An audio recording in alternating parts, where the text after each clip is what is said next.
This program features live coverage of an African safari and may include animal kills and carcasses. Viewer discretion is advised.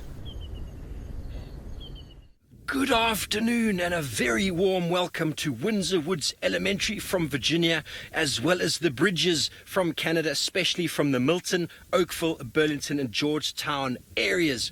Welcome to Safari Live. We have got a young male leopard. He is about to hunt. We are watching him. He's just next to the watering hole. There's a Nyala over there, a little bit too far away. Please send through your questions and comments with your teacher. Let us know what you'd like to see. We managed to find him. He's been sitting here in ambush waiting for these animals to come down. But he is a young leopard, but he's showing a fair amount of patience, not giving away his position. He is a brilliant camouflaged animal. And he might try and get a little bit closer. There we go. There's the classic leopard crawl that you can see. Look how flat he is. That one animal we saw, the Nyala, has got her head down in the water drinking, but we're going to keep our eyes on this cat. And this is 100% live, boys and girls. And I'm not going to show you my face yet because the action is over there. But my name is Steve and I'm joined by Fergus on camera. This is very exciting. They're a little bit jumpy. They haven't spotted him though. They just moved back a little bit. There's an Impala behind the Nyala. That's a Nyala female. She's the one with the stripes and the big ears, and the Impala male there with the horns. It's a little bit windy, so the scent of the leopard, he's been here for 2 days, is probably lingering, and they can't help themselves. They've got to come and drink. It's very important for them to drink every day, sometimes twice a day, for all the bodily processes. You'll notice that if you don't drink, you get very thirsty. And these animals have to come and navigate predators. Look at him. He is completely flat. But they can't see him, the master of camouflage. Now, this could be a successful hunt. It could also be unsuccessful. He's got a good 30 yards or so to be able to catch up to these animals that are very fast. They need to get a little bit closer to him for him to be able to be that explosive amount of power that will come out of his back legs. And there's also a little bit of a watering hole in between him and those animals. But we're going to stay right here. We're not going to go anywhere. Please do send your questions through with your teacher. Have you ever seen a live leopard hunt before? Okay, well, we're going to stay right here with this leopard, and if anything unfolds, he'll come right back to us. But in the meantime, I've got another friend out on drive, and he's going to show you something on the ground.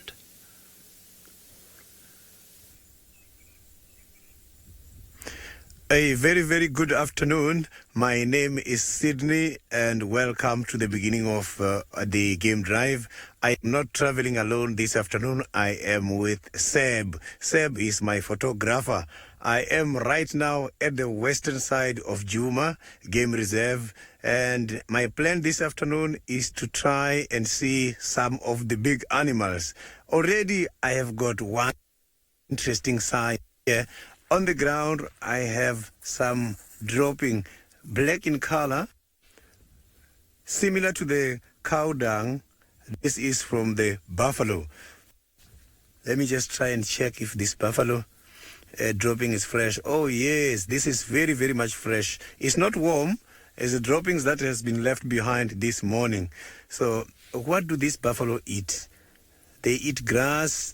They are part of the herbivores. Herbivores are the animals that feed on vegetation. And specifically, the buffaloes, they feed on grass, which means it's not dangerous for me to handle this kind of a dropping with bare hands, because the buffaloes don't eat meat at all. So the chances of seeing the buffaloes in this area, they are very there. The big head, according to the signs on the ground here, I can see there's quite a lot of tracks showing that it was not one or two, it was quite a lot of them they must be resting somewhere in these bushes, as the buffaloes prefer to rest during the daytime, and then they wake up late in the afternoon. I think about 3 is when it's good for them, and also at night you can find them trying to feed. The weather this afternoon is not very bad, so I hope this kind of buffaloes might wake up early this afternoon. Considering this kind of weather, I think is favoring them, because they always go and hide trying to avoid the sun. So now we are going to be looking for this kind of interesting big animals which are part of the big five. The big five, I am referring to those animals which are falling under the category of 5, which is the elephant and the rhino. We have got the buffalo, and we also got the leopard, and the last one we've got is the lion. So that is part of the big 5. So now let's carry on and see if we are going to find these majestic buffaloes.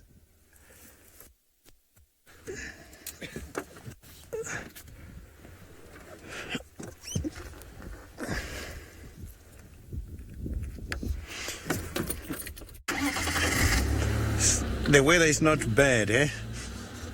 So now let's go to Ralph. Ralph has got something to show us with regards to the interesting trees. Well, hello everybody, and welcome aboard with us out here in the bush, walking out on foot. My name is Ralph Kirsten, and on the camera I've got Senzo this afternoon. He's going to be walking with me and helping to keep ourselves out of trouble, because we don't have the luxury of going with the vehicle. We're out on foot. We need to be a little bit careful because there's lots of big and dangerous and scary animals out here, but we've been doing this for a very long time, so we know exactly what to do. Now, I know that Steve is with a leopard, and I've just come next to a tree that is perfect for leopards to go up and climb up into, right the way up the top there. They do like to take some of their food up there because it's perfect for them to stay away from lions and hyenas, and so the lions and hyenas can't get up there, and it would be even difficult for me to get up there. Look how big this tree is. It's very big, don't you think? I would say that this is a perfect leopard tree. Now, don't forget to send us your questions through your teachers. Now, Ellie, you've got a very elephant name, haven't you? And you're asking if there's any elephants here. Well, Ellie, I'm going to do my best to try and find some. I can't hear any now, but we have seen some dung along the road, so we'll see if we can find them. If we can't find them, I will show you their tracks and their dung as well. So don't worry, Ellie, I will have a very good look for you. But I can tell you that the Ellies have been here, because what they do is with their trunk, they come like this and they push it into the tree, and then they eat the bark. How's that? They've got such big teeth that they are able to eat this bark, because for me, it really doesn't taste nice, and it's very hard as well. So I wouldn't like to be eating this, but the elephants, they really love to eat the bark, like this marula tree over here. But, well, I'm going to get on the road. We're going to start walking, start to see if we can get any tracks and find some signs of elephants. But while I'm looking for those big elephants, let's head you on back to Steve with our beautiful leopard. Yes, well, thank you very much. We have moved around. He seemed to lose interest, or should I say the other animals that were here moved away. And now he's gone back to his first prize, which is a little terrapin. He's got clutch there in front of his feet. He's probably been playing with that for some hours now. And every time animals approach to come and drink water, he just moves away.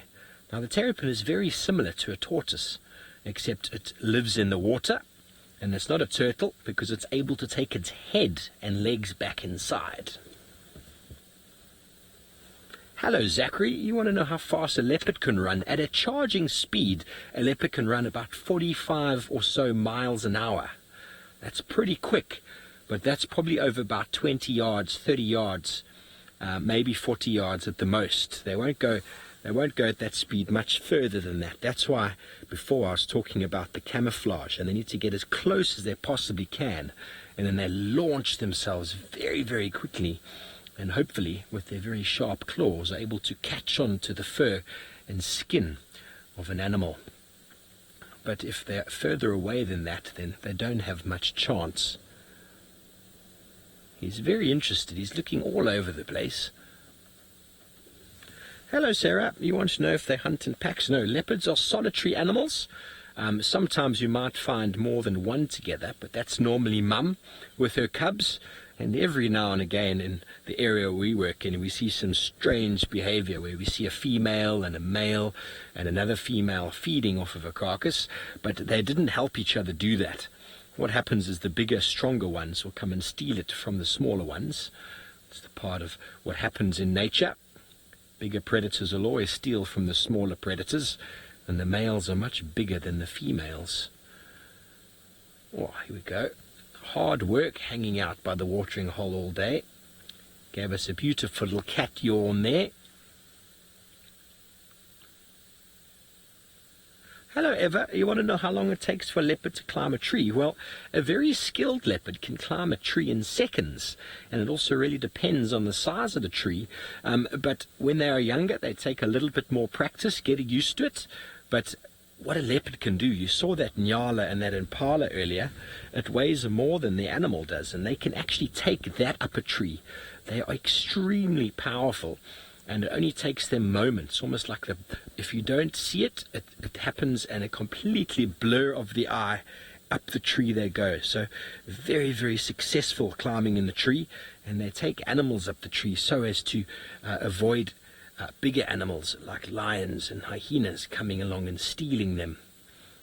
But he is having a look at this terrapin with its very strong outer shell, and he's trying to figure out a way, good morning, to get inside, and I don't know how he's going to do that. That's a very big terrapin who's probably holding on inside, feeling very, very scared. Come on, Hasana, you're going to play with your food now? Isn't he pretty? I don't think he quite knows where to go with this terrapin. It's a bit too big. Smaller terrapins, he can just bite through the shell, but this one, a little bit too big. See how he lifts his nose up into the air? All sorts of smells are in there coming towards him, and it's giving him all sorts of ideas of what animals there might be out there. And you want to know what age they start hunting? Well, leopards normally stay with their mum until about a year and a half, up to 2 years even. But by about 8 months, 9 months, they're able to hunt small things, birds, and maybe some... beautiful birds just flew over. Some birds, especially ground nesting birds, and some rodents. There's some beautiful pigeons just there. Fergie, I don't know if you can get them. A little bit left. There we go. There's some beautiful green, African green pigeons. They're hoping to come down to the water to have a drink. I wonder if Hosanna will see them if they come down. But when they're younger, they can catch all sorts of small things. But to catch a large animal, it takes them at least to be about 15 months, or should I say a year and a half to 2 years, before they're successfully able to catch bigger animals. It's all about strength, and they're constantly learning the skills. They are born with a lot of skills, but they have to learn the really, really important ones as they go on in time with lots and lots of practice. Well, it seems like Ralph Kirsten, who is out on foot, has found some very cool animals. Well, yes, everybody, look at that. Those are some wildebeest. And they're all watching us because they're quite scared of us as humans. We walk on 2 legs, and they know that we're very dangerous. So we can never really get very close to them when we're on foot, not as close as we will get with the vehicle. And you can also hear them making that... That's their alarm call. They're saying to us, hey, you're dangerous, and we know that you're dangerous, and we're telling all of our friends that you're dangerous. So they're warning each other, and that's what they're doing when they make that noise. Look how they're all watching us as well. all very scared and nervous.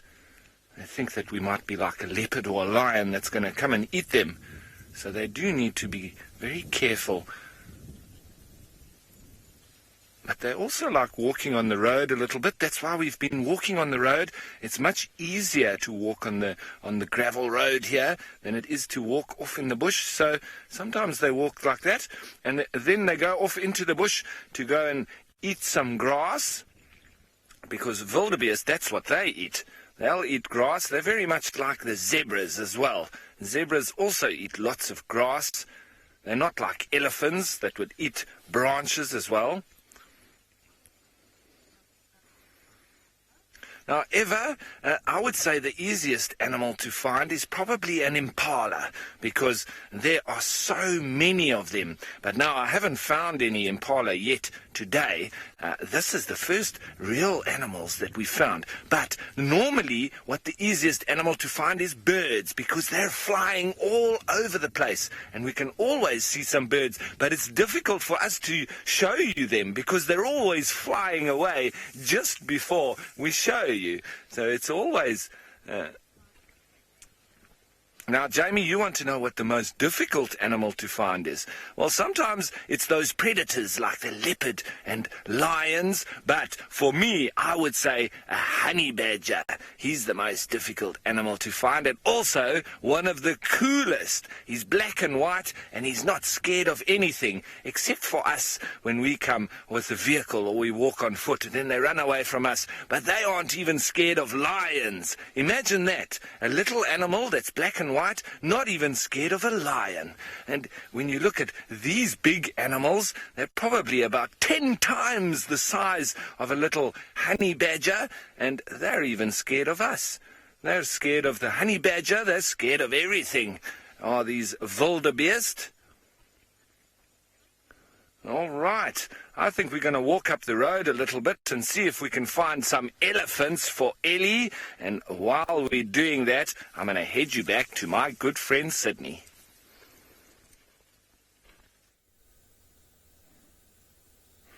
I am still the buffaloes. I'm looking for some of the assistance from some of the birds. So you must remember that this kind of animals, buffaloes, because they walk in big herds, you will see quite a lot of birds such as the oxpeckers. Oxpeckers are tick birds. Those birds that normally fly with the animals and feed on some ticks just to try and clean the animals. So I can see that up here in the sky there is nothing. These birds are very much quiet. But I saw the evidence led me to this area. So the possibilities of seeing the buffaloes are very there.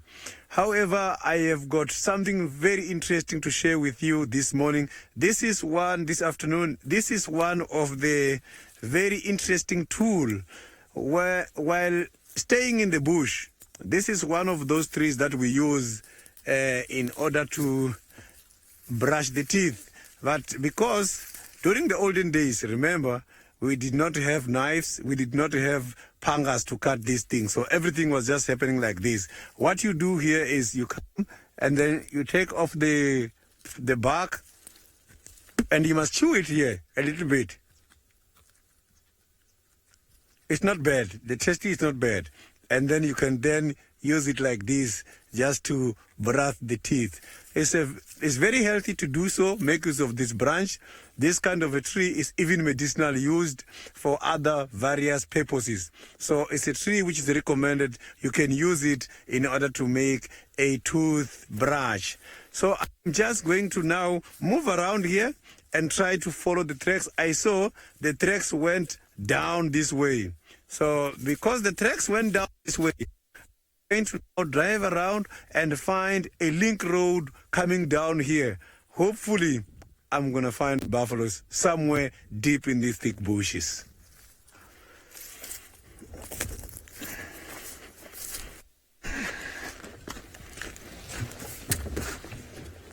Oh, sorry. So I am back now by the car.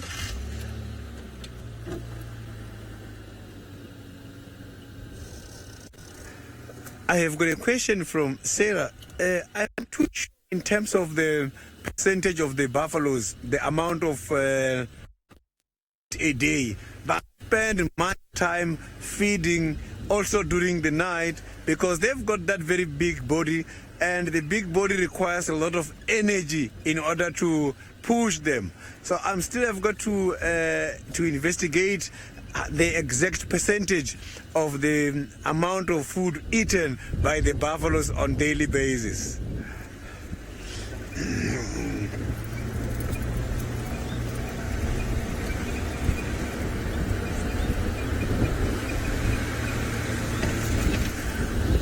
So let's now go to Steve. Steve has got to Hosanna. Yes, well, Hosanna moved away from his prize, his Terrapin prize, and we watched for the longest time as the Terrapin slowly popped its head out, and then with one final dash it scampered off back into the watering hole, and Hosanna had a look at it with interest for a moment, but then I think he realized the effort is far greater than the reward, and he's now just looking quite somberly back into the pan. It's gone, Hosanna. There we go. You can just see the nose in the foreground.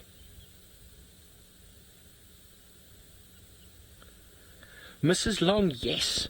Leopards don't really like water. I've seen leopards walking along when we've had a lot of rain, and the sort of rain starts flowing down the road, and it comes to these sort of river crossings across the road. And I've seen a leopard walk up to one of those river crossings and hiss at it with a complete disdain. Lions and leopards don't really like water, but in areas where there's lots of water, they get quite used to it. I mean, up in the Okavango Delta in Botswana, you have lions that actually swim. That's because the entire area is so full of water, they've got no choice. So they get used to it, but they don't jump in if they can help it. They just barely even touch their feet to it. It's all about the nose and the drinking. But you never see them go swimming on their own accord. It's just not their kind of thing. Even though if they did fall in, just like domestic cats, they would easily be able to get out the other side. They wouldn't be very happy about it though, and I'm sure there would be lots of claws and a lot of fur standing up on end.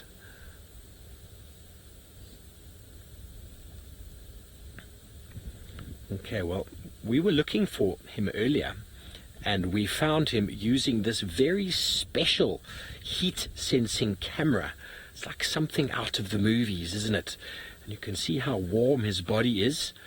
We knew he was in the area, so we put the thermal camera out, and we saw him start moving, and that's how we were able to spot him. In the middle of the day, he's obviously a lot hotter than the area around. Oh, look at that stretch. How marvelous was that? That is the proper cat stretch. And by using the thermal, we can get to see all sorts of different things out here that we wouldn't normally see. So we're back with the normal camera as we see Hosanna moving. We're going to keep up with him. He's probably just going to go lie down in the grass. So let's just wait right where we are. He's moving just a little bit away from the water, hoping that other animals will come down to drink. Hello, Thomas. You want to know why leopards have spots? Well, have a look there, Thomas. He disappears if he doesn't move. The spots are all about camouflage, and if you don't know where to look, it is very easy to misplace the leopard. He is completely camouflaged in the thick bushes, and that is exactly what he uses it for, to get as close as he possibly can to his prey. And you finally get a look at me. Hello, my name is Steve, and I'm joined by Fergus on camera, and we're going to see if we can keep up with this very camouflaged cat before he disappears around the corner, because it's very quick that they can disappear. So keep with us. This is his third day here, boys and girls. His third day here. Oh, he's having a bit of a toilet stop. Normally after a bit of movement, they get a bit of a movement. Yesterday, Ralph had him sitting, I think, in one of these bushes here, and he was invisible. Completely invisible. So where should we go, Ferg? Should we try through there? Not sure where he's going to go, but he might be moving a little bit further away for the watering hole. Hello, Owen. You want to know how many cubs they normally have? Well, leopards can have anywhere from 2 to 5, but the average is 3, sometimes 2, depending on the age. Let's just move a little bit further forward. How's that, Ferg? A little bit back. Just got a little branch in the way. There he is, the beautiful little chief. Hosana means little chief because he's kind of the son of the king or the duke of the area. So he's the son of the chief. So we call him the little chief. And he was away for about 2-3 months. We really missed him, but he's come back in style. Ooh, he has spotted something. You can see that by his body language, can't you? He's an expert hunter. He loves hunting birds and small animals such as monitor lizards, which is not really that small, but it's a really big lizard. I don't know what he's seen. He might even have seen a mongoose. I'm having a look. We're going to keep the camera on him so we don't miss any of the action. But anything could be moving around. There's just a bit of a tree in the way here. I can't see what he's looking at. I'm going to see if I can scan a little bit.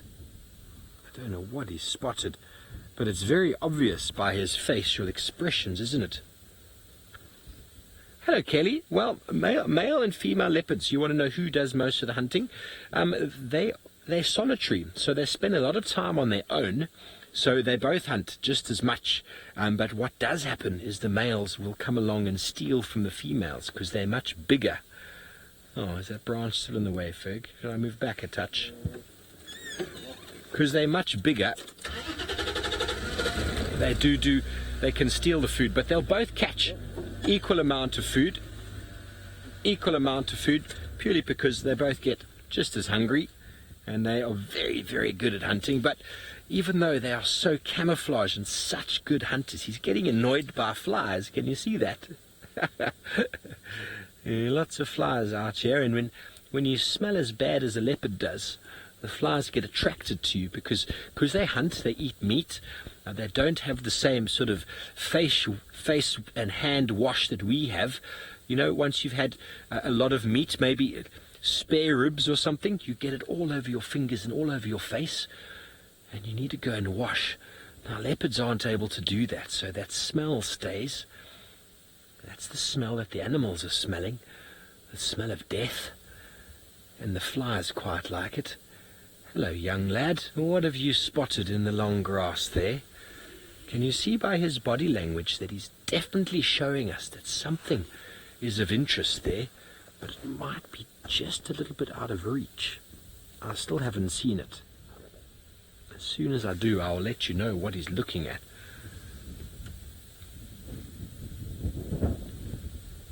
He's going to sit down and wait.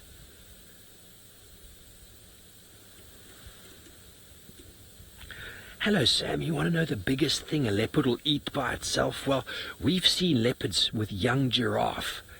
Incredible. Young giraffe can weigh maybe more than 200 pounds, and then they take them up a tree. I don't know how, but I've seen that before, and it's really, really incredible. But then also sometimes female kudu can get caught by a leopard. Sometimes it might be luck. Sometimes it might be just a little bit of too much skill. But generally they don't go for larger animals than that because they can't get them up the tree.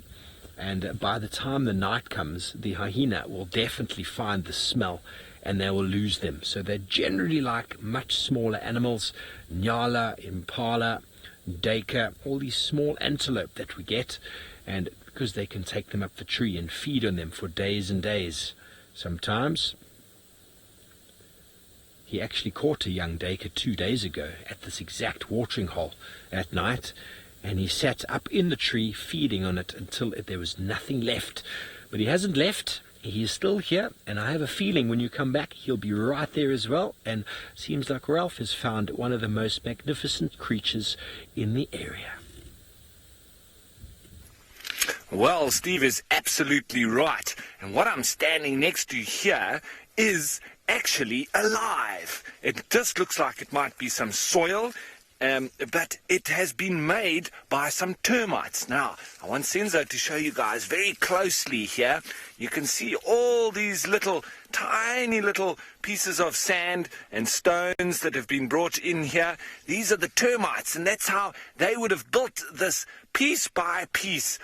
And each one would have been brought by a different termite. So it is amazing how they've built this massive structure, and we call this a termitaria or a termite mound. And what they're doing here is they're actually making a very big chimney, because below the ground they are growing mushrooms, and the mushrooms helps them to eat the grass that they need to feed on. So it's very important that they have this partnership. So the mushrooms and the termites, very, very important out here in the bush, because look how they make this massive structure as well. And leopards, they can like to go up on top of these sometimes and look out and see if they can see any animals. We also have mongoose that will go inside here and make a little home for themselves. We have the aardvark, or the ant bear, with a very long tongue that comes to eat all of these little termites. And you know, the termites, they're actually quite tasty. They taste like peanut butter. So if you ever see a termite, you should actually try and taste one. Because if you were stuck out here in the bush and you didn't have any food, you could take a little termite and eat that, because it will keep you alive for a long time. But they're still very important for all the animals out here, not just the leopards and the aardvarks, also the mongoose, who makes their home inside this termite mound. And you know what? When it's very cold in winter, you can come up on top of these and find out where one of their little holes is, or their chimney, and you can actually make your hands warm, because it's very hot below the ground where these termites are. So that's very interesting, isn't it? But look how big it is. It's huge. And as we go along, we can see a lot of termite mounds. This one isn't even that big. They get 5 times as big as this. So this one is actually quite a small one. But, well, all the animals use these termites out here, and very, very important for the bush. Now, there's been a question, how many termites does it take to make a mound? I would say more than 100,000 termites, sometimes even up to 1 million. It can be as many as that. And they only come out of the ground at night, because they will get sunburnt by the sun. So they're almost like hippos, hey? Because hippos go in the water during the day, and they come out into the bush at night. Well, the termites are quite similar to that as well. They'll only come out here at night because they get sunburnt as well, just like the hippos. So, but on a day like today, there's not too much sun around, because it's a nice winter day. There's lots of clouds, and so I've even got my jersey on. It's rather chilly, and so the hippos and the termites are quite happy. But there are lots of other big animals out here, and it seems like Sydney has found one of them.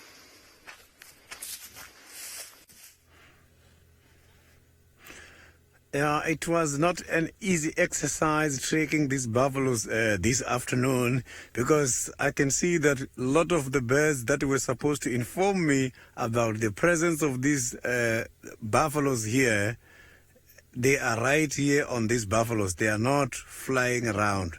So they're just feeding here, feeding here. That is why it was not easy to find them. But I'm happy that I found them.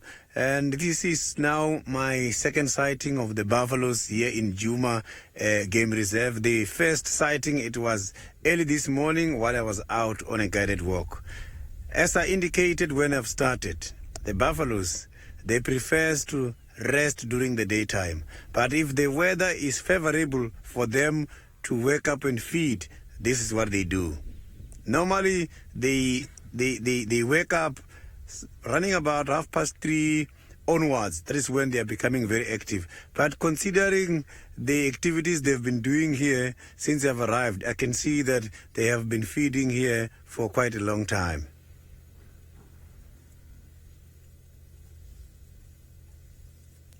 Now, some of the calves are calling. So a group of buffaloes together is called a troop. Is also called a gang of buffaloes. So these animals, they have got a very interesting social behavior. When they're under attack, they try by all means to protect each other. And they've got very good sense of smell.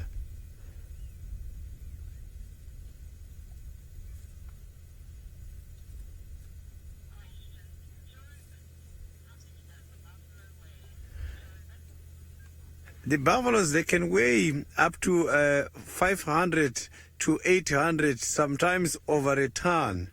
That is depending on the environment where they are. So they can weigh a lot.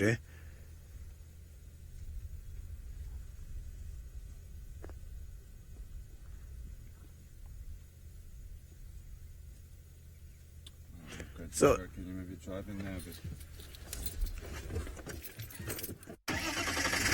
So the buffaloes can go up to 54, 55 kilometers per hour, so they can run quite very fast.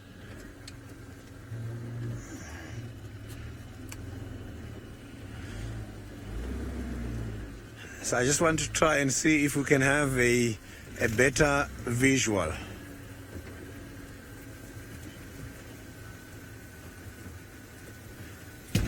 So, Sam, the head of buffaloes is consisted of quite a lot. I have seen a head of buffaloes consisted of about 2,000 something walking together. So it can be a lot of them together. So there is no minimum number of buffaloes to consist a big herd. And something else which is very much interesting is that the darker boys, the old males, you will find them walking together. Sometimes you will find even solitary males just by themselves, not part of the herd. So look at that. You can see they're pushing each other, they're clashing the horns.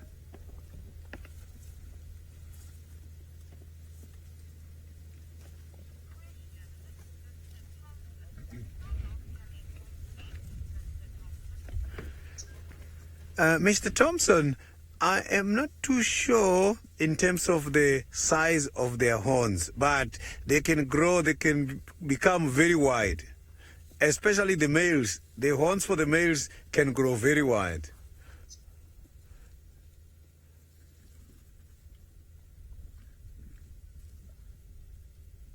Beautiful.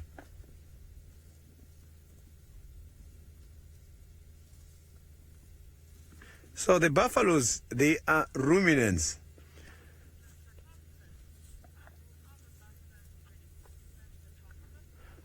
Mr. Thompson, the buffaloes, they get predated by the big cats such as the lions. But it's not an easy game, I'm telling you. Hunting the buffaloes is quite very difficult because sometimes when one is caught, the rest of the herd, they retaliate. So the buffaloes mostly, they do take down the lions do take down the buffaloes.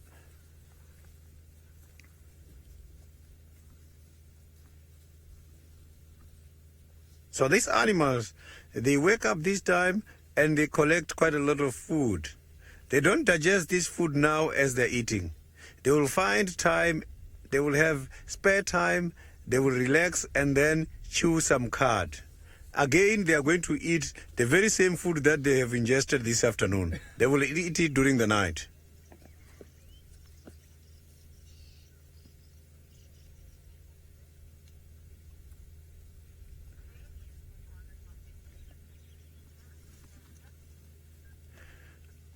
I didn't get what Daniel is wondering about.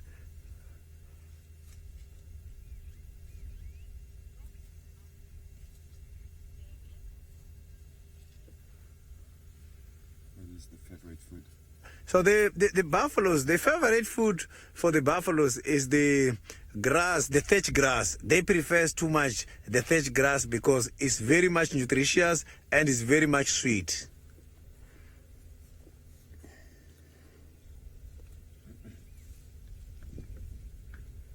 Oh, look at that horns, eh?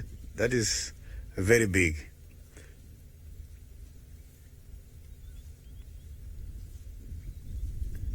So if you look at that one now, the one in front, you'll see that it seems like it's got some kind of dirt on the back. You can see that these animals, they also do the mud wallowing. When it's too hot, they go and roll in mud and play in mud. After that, they scratch against trees just to try and get rid of the parasites.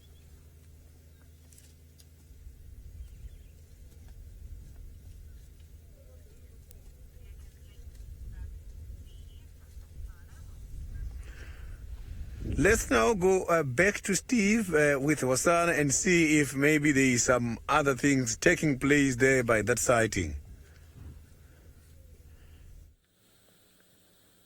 Well done, Sydney. You managed to find the buffalo you were looking for. Well, Hosanna has moved. He chased a few little animals and they all ran away. But he looks like he's interested in something else. But what is really interesting is we had Hosanna chasing buffalo for some time. He actually managed to kill a small buffalo. We think he killed it. We're not 100% sure. But what we have found is we had him chasing entire herds of buffalo. Now, there's no real chance of him killing a big buffalo. But the buffalo herds would run in every direction. I think it was more of a game for him than anything, really. Or maybe he really enjoyed the buffalo that he ate that one time. It's possible. Not such a magical fellow. This is the perfect area for him to be in. Hello, Abigail. You want to know leopard's greatest enemy? Well, it would have to be between hyenas and lions. Lions one-on-one, lion would kill a leopard. Hyena one-on-one, hyenas are a little bit more reluctant, not as willing to try and fight a leopard on their own. But a group of hyena, very, very, they could do a leopard a lot of harm. And you see his feet are moving. He's trying to get himself into a little bit of a position. We don't know what he's seen. But lions would probably be the biggest enemy for leopards because they can climb trees and they can actually, kill a leopard. I'm just going to move back. We have another vehicle with us here, so if you just give me 1 second.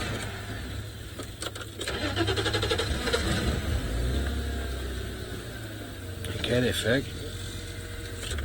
Okay, we just made a little bit of space there. Did I move out of picture now? Sorry, I couldn't see him. There he is. But if a leopard does see a lion, it'll just go straight up into the tallest tree it possibly can. But if it sees a hyena, sometimes they'll just sit on the ground and growl at them. But it's normally when they've got food that there's a problem. It's always about the competition, about who wants to take the food from who. And even lions are known as scavengers. Leopards are also scavenger. The scavenger is someone who takes the food or meat or the scraps from someone else. Everybody knows hyenas as scavengers, but they're also very, very good hunters. Very different sort of ability. Leopard has to get very close and then catch its prey with its claws, whereas the hyenas are very fit. They're marathon runners. They can run a very long way and they chase the animal down. Animal eventually gets very tired and then they eat it.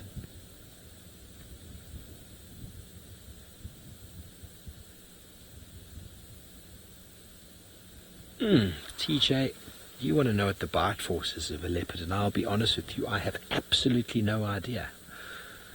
It is not as strong as a hyena, and probably not as strong as a lion, so it'd probably be third out here. Hyena first, lion second, leopard third, and then cheetah would definitely be lowest on the rung.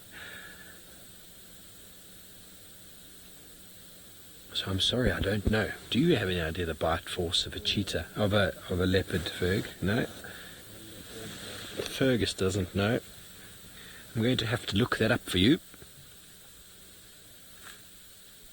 But it's not just the biting that the leopard does. They've got very sharp claws, And that is probably their most dangerous weapon, is their claws. Well, boys and girls, from all of the schools out there, the bridges, from all of those wonderful destinations in Windsor Woods, thank you for joining us this afternoon with your lovely comments and questions. I hope you enjoyed the 2 of the big 5 we managed to show you. And next time, please make sure you join in and be as enthusiastic as this time, and have a beautiful day. And on that note, we're going to be crossing back over to Sydney with his big buffalo.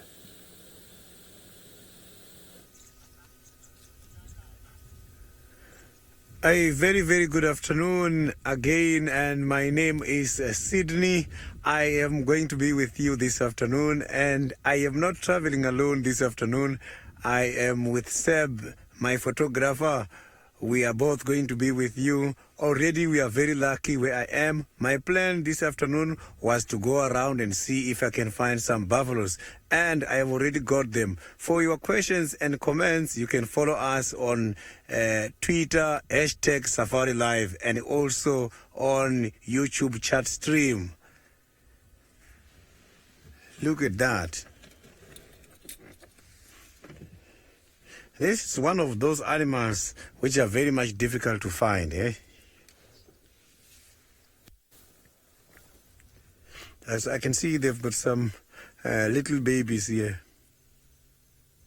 So the gestation period of the buffalo is approximately 12 months. It's almost a year. So the babies, they can come at any time of the year.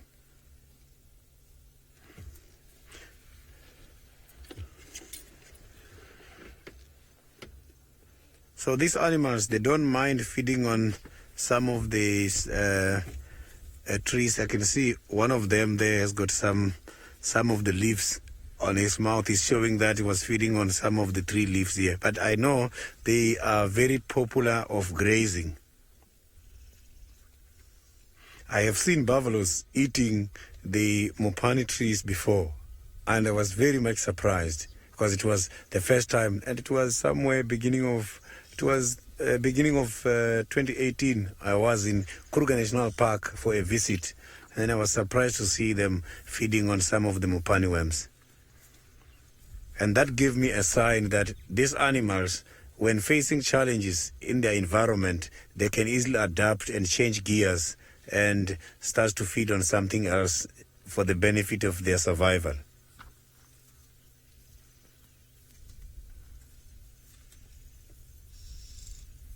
They are very much relaxed, not disturbed by anything.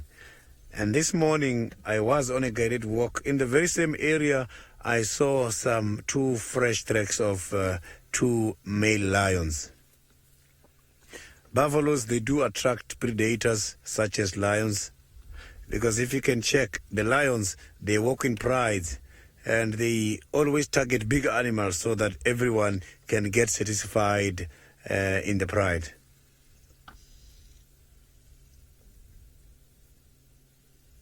They've got to lose quite a lot of energy.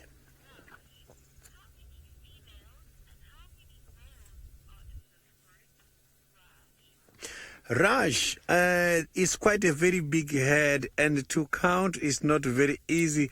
But I can say, from what I'm seeing, there is quite a lot of females than males here.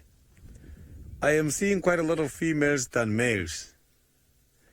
Not too sure of an exact number, but it's quite a lot of females and the males. I think this herd is consisted of about, let me try to count from this side.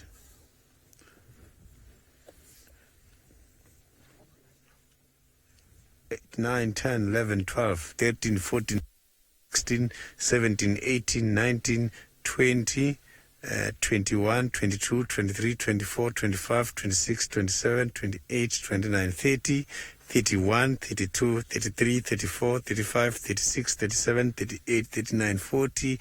I can say they are approximately 50 something. So it's quite a very big herd. So remember, buffaloes are not territorial, whereby we are going to find one male in charge of all the females. So it's quite a very interesting social structure. So they all work together.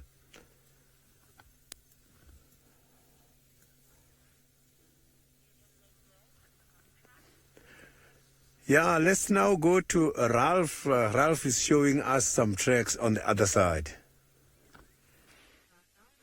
Yes, well, I do want to show you some tracks, and there's some that are a little bit out of the ordinary. They're walking along the road, and we're starting here, and we can see how it goes there and over there, and it's walking over here as well, moving along the road here and coming down like this. Now, this one over here does give us quite a lot of detail, and it's quite clear that there's a little toe there, toe there, toe there, and there, and then something maybe going out the side, but then there's another foot over there. So this one here looks like the front foot, and that potentially the back foot over there. So, anybody got an idea of what this might be? Send your answers to #SafariLive on Twitter, and let's see what you guys think. There's another one here, also front foot, back foot, and here too, very clear as well. And while you guys are thinking about that, I want to bring Senzo back here and show you a different track altogether. Careful, don't stand on those tracks there, Senzo. Here, this one here. This is obviously quite different to the one that we were just looking at. And I'm going to circle it there. So, we're looking at a very clear track here. Looks like it has direct registered. And what does that mean? If I do this in the soil, if I put my hand like that in the soil, I have now made a register. So my hand is registered in the soil. Now if I put my foot directly in it like that, that is a direct register, where my front foot has been stepped in by my back foot, and almost exactly as well. So here we can see that there is a little bit of a marking of a front foot as well, and that's generally from your tragelaphene or spiral horned antelope. And this one in particular here, the widest part being sort of a little bit more than 3/4, almost all the way at the back. So these are the couple of things that we look at. Where's the widest part, as well as comparing the length versus the breadth. It's about double as long as it is wide. And some tracks you'll find are as wide as they are long, for instance. But this here being a Nyala track, where you can see also the toes are very sort of pressed together, but they're not as flat-toed as kudu may be. So this, I'm almost 100% sure, I would say 99% sure that it's a Nyala, but it could, and that 1% being my little feeling that it might also be a female kudu. But I would go with the Nyala. What we do with tracking as well, we also try and prove ourselves right. Don't prove yourself wrong. So I would go with a positive affirmation that that is an Nyala track. And not maybe a young male. It's not a massive Nyala track. Now, it seems like there are some answers in for these tracks here. Sarah, you say honey badger. Sarah, that's a good guess.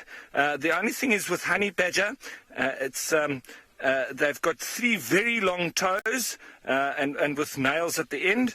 And Paula, you say aardvark. Also not the right answer. Aardvark have got three very distinct toes like that. If I had to take my pinky out, if I had to cut my pinky away, they've got 3 very big toes like that with massive claws. And here we can see definitely 1, 2, 3, 4 at least toes going straight forward. Now, Courtney, you're getting closer. You say baboon. Let's just look at a front foot here. It looks like these front feet are all still quite V'd. So it's going to leave us with Right, Lynn, you have hit it on the button.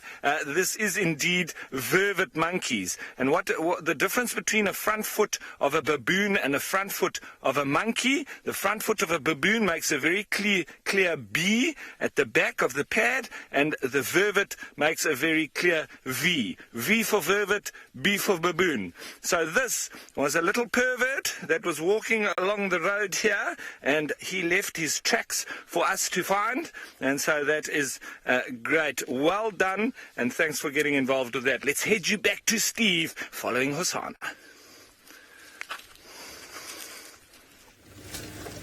Yes, well, he's disappeared into the drainage here. We're trying to see if we can find him again. We do have Texan from the other lodge, or from Voitela, giving us a hand. He's definitely interested in something. He's chased a few animals. Couple of dakers here somewhere. Just going to talk with Tex. Still no visual on my side, Tex.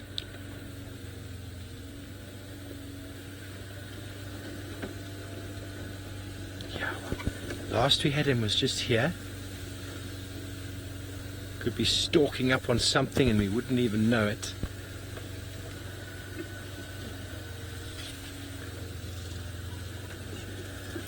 Anything there, Ferg? That's what the spots are for, ladies and gentlemen. That's what the spots are for. Beautiful camouflage.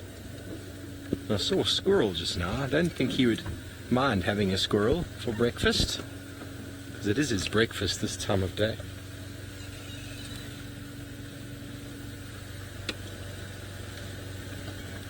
Confirm you saw it?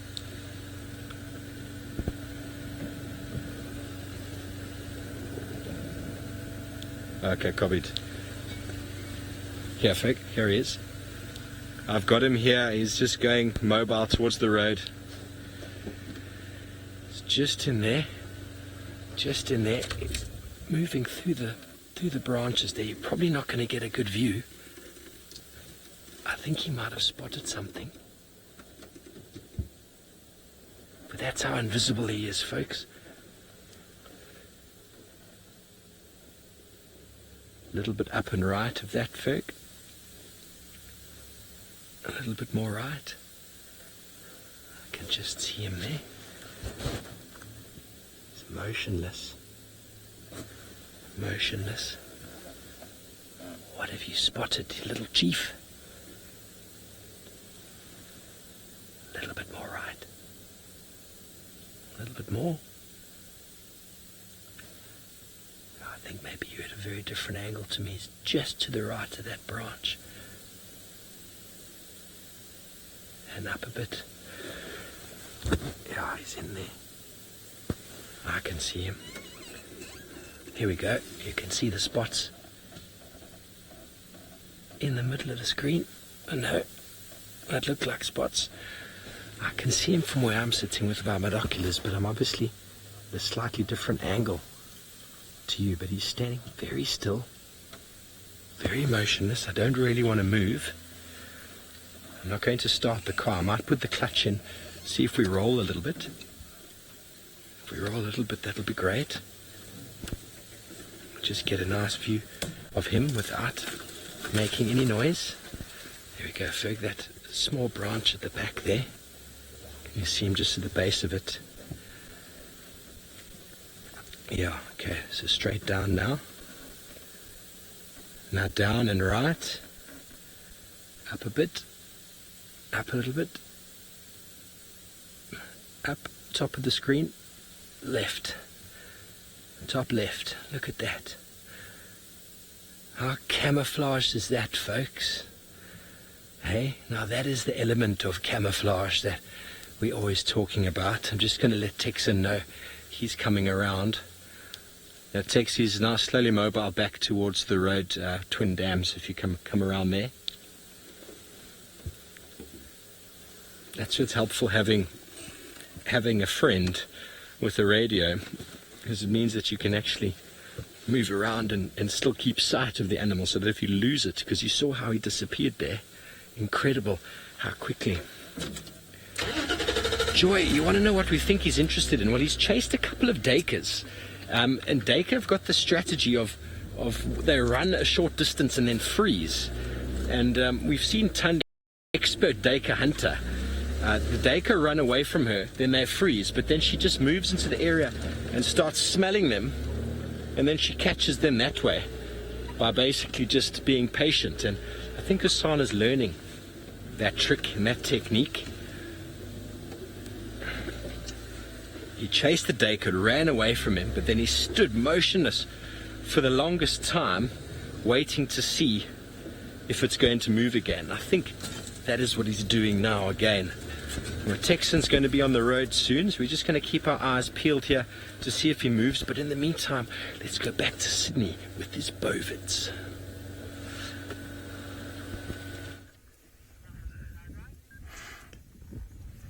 The sighting is still very interesting here where I am. They are very much relaxed, not worried about anything. Some of them, they have already started doing a rumination process. Buffaloes are ruminants. The name ruminant derived from the kind of behavior the buffaloes are doing. They go out and gather food and find some shade and chew some cud. When they are feeding like now, when they are chewing the food without eating the grass now, it means they are just regurgitating what they ate earlier and they are trying to feed on it now. So the horns can grow up to 100 to 150 centimeters. So the buffalo droppings,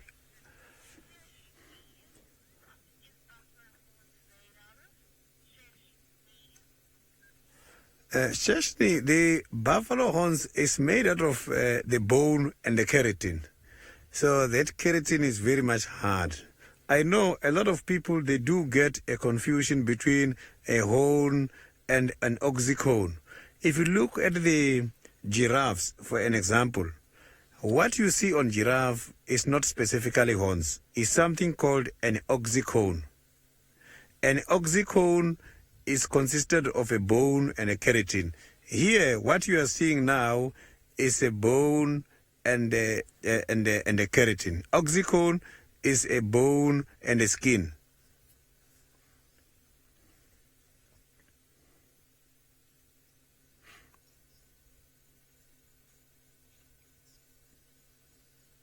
So the buffalo droppings, they remind me of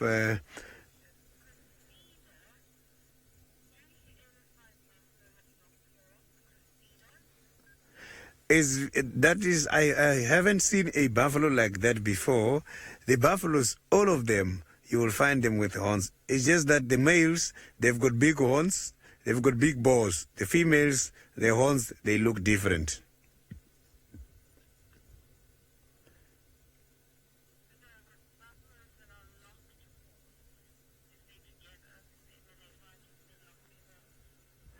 So the buffaloes, when they are fighting, sometimes they do clash and they can be able to also hook each other and drag each other from the horns. That is possible.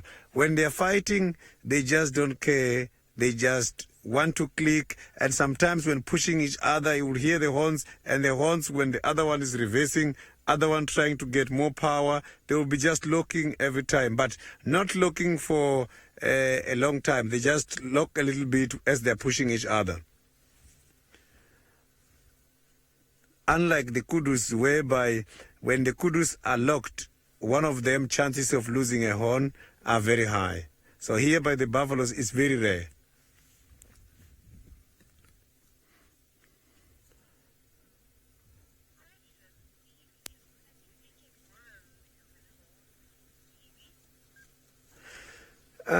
I am not too sure if the buffaloes got some worms in their horns, but some of these animals, like what I saw on wildebeest, when you open the skull for the wildebeest, you find some worms inside. So the buffaloes, some of these insects which lays their eggs inside the nose of the antelopes, they don't win a lot when it comes to buffaloes, because they can be able to easily sneeze out the parasite, their nasal passages are much greater to blow some of these insects.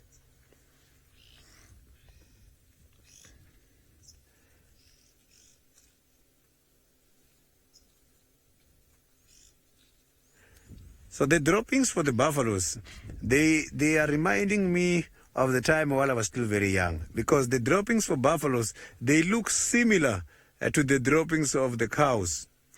When I was still very young, I was staying in one of the huts, and the floor, it was not plastered. We were using the cow dungs in order to do the floor. And these cow dungs and buffalo dungs, they help because they can be able to help you against things such as sinus. If you inhale the fresh droppings of cows and the buffaloes, they are going to help you when it comes to the problems with the sinus and the blocked nose.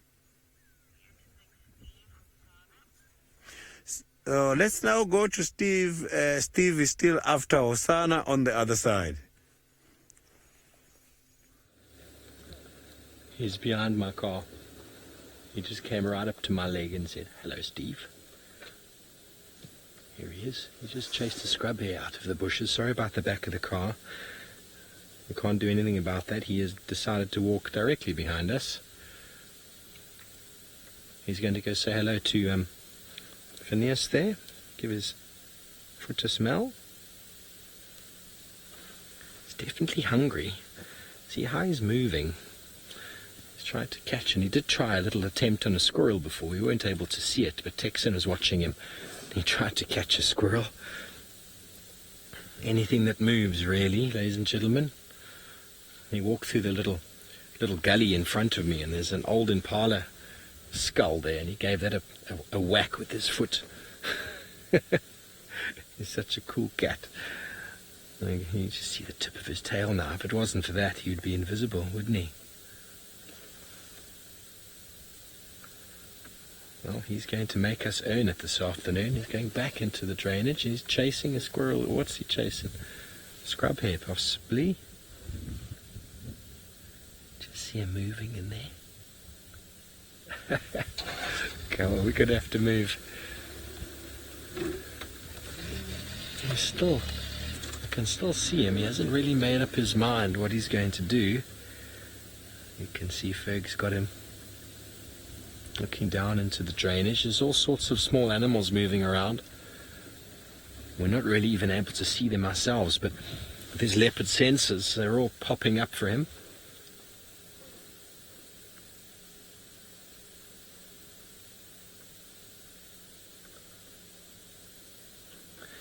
Michelle and Donna, you love Hosanna. Well, I think we all do. I know I got a lot of feedback on Twitter the other day when I found him, and there were just tears. There were tears from everybody. No one really had much to say apart from the fact that they love him and they have tears, and what a special thing it was to have him back. And this is his third day in a row at Vuetela watering hole, so he's definitely here to stay for the while anyway. And there he moves. So now we're going to have to go.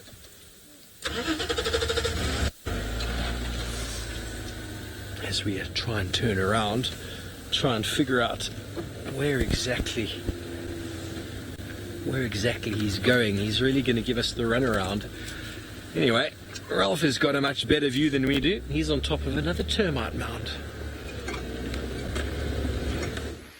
Yes, we are up on a termite mound, and we're just still trying to pick up on some tracks of some leopards. We've just found those tracks that I think Tristan was following of Hukumuri and Shidulu the other morning. But look at this beautiful view that we have from where we are, looking out over the Drakensberg, and you can see this clouds that have come in with this cold front as well. It really does make for beautiful light. Especially as it starts heading towards sunset, as you get that crepuscular rays just poking through the little holes in the blanket of clouds. And then panning across, as you start to look at the bush, you can really see how things have changed now into full winter, with us being able to see through the vegetation quite far, as opposed to in summer when it's very vegetated, lots of leaves, and also the color has totally changed into this real brown drab sort of color as well. And here we are just next to where this white-backed vulture is nesting up in this marula. And I think it's getting a little bit nervous with me talking here, but it's safe up there. So I wonder if those eggs are going to hatch sometime soon. We might get to see some of those little babies in the next not too distant future. I wonder how long it's going to be. That would be very interesting. So we're just up on top of a lovely termite mound here. I always love getting up on top of these termite mounds. We often find lots of mongoose droppings, and this termite mound here is no different. You see, they love to come up on these, especially in the sort of cold mornings. And there we can see how they've been sunning themselves, and they also then obviously use it as a bit of a latrine site. They don't go too far, and they're quite lazy, especially in winter when it's cold in the morning. The dwarf mongoose, especially, they are especially lazy when it's cold. So very interesting. And then you have those hornbills that literally have to go and wake them up and get them going and get them foraging so that they can also squeeze a little bit of the insects that the mongoose bump up. But it's a perfect spot for them to come and sun themselves, because this kind of termite mound will heat up very quickly in the sun, and also very often with the fungus producing termites. Even over there I can feel it's rather warm now, because they'll keep that at about between 36 and 38 degrees centigrade below the ground. So it's often a perfect little heater, not only for us, but more naturally the mongoose. I mean, you can see these holes here, how he's actually being around this particular hole with the heat coming out of it. That is fantastic. That's awesome. Now, David, that's a good question. Animals that change color in winter. Need to think about that one. Well, the one animal that I do know that doesn't occur here, though, the Namaqua chameleon, they'll, in winter, when it's a lot colder, they'll obviously be turning themselves quite a lot more black so that they can absorb the warmth. And in summer, you often find them, they're mostly white because they're reflecting the heat. But they can do that on a daily basis as well. Even in winter, they'll be black in the morning until the point when they've heated up quite a bit, and then they turn white. So the chameleons here, they don't quite change as much color as those Namaqua chameleons, which are much bigger and also live in the desert, also more terrestrial. These flat-necked chameleons, they're mostly green, and they sort of just change color around the neck area, and they don't totally change their color like those Namaqua chameleons. But I can't think of an animal that actually changes its color in winter, for the change of seasons. It's mostly down to the birds with their breeding plumage, and so most birds all go onto their breeding plumage. The Impala, they look like they do get a little bit darker, but it's actually them raising their hair. And speaking of Impala, let's go look at some.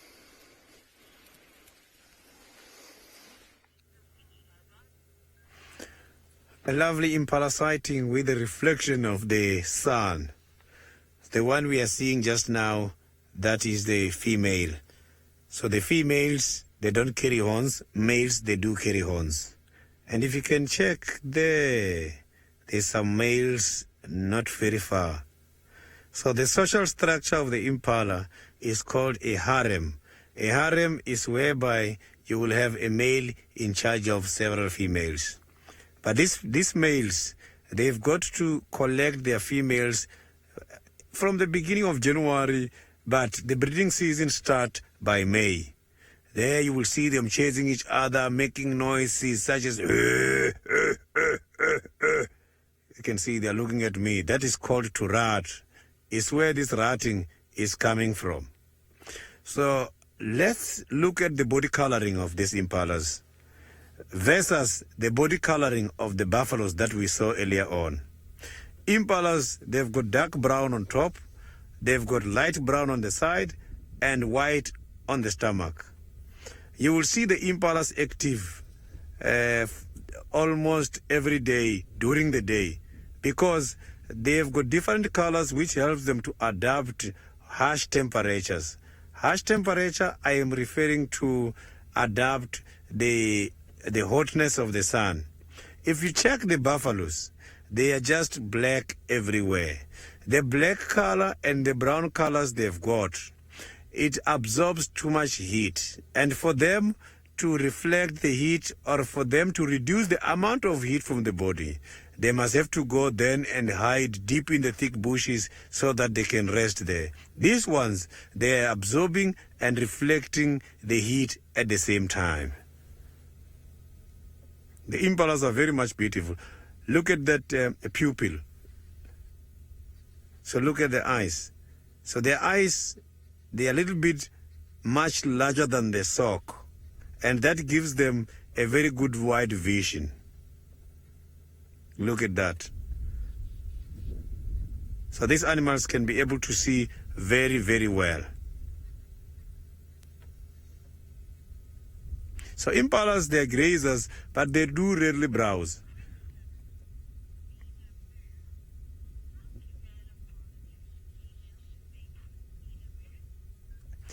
There is a question from Nina Moore. Impalas, for them to choose the females, they go amongst the other herds and try to single out some of the females and corner them. And if they win, that is when they are going to establish their families. So by the impalas, it's not easy.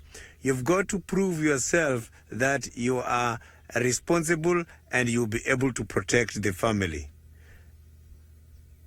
So they get hold of the females from displaying their strength. Those that are going to lose the fight during the territorial interactions, they tend to form their own herd. You will see them working together in bachelor herds. But some of the males which took over the families, they will still remain in their herds, but some of them, they don't have much responsibility in the herd after the breeding season.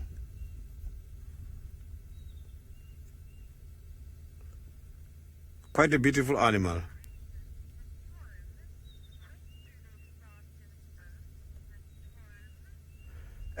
Mato, the impalas, they start to give birth from the beginning of November. Where I come from, which is Kruger National Park, one of the parks under Sun Parks, which is up in the west of Limpopo province, just not far away from Johannesburg. It's about 180 kilometers. The impalas that side, they start to give birth from the second week of November. But here, down by Juma Game Reserve, I'm not too sure when they're starting to deliver, but I hope maybe the time might be more or less the same.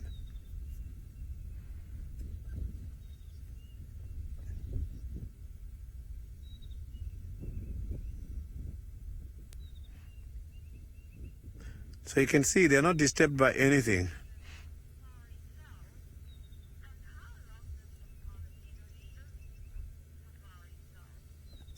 Yeah, the impalas, they can live up to 15 years. These are very small-looking animals, but the life expectancy can be very high. The problem is these impalas, they are an easy target when it comes to a lot of cats.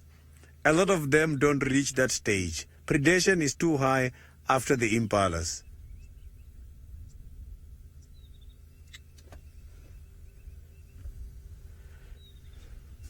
So now I am going to carry on and see if we're going to find something.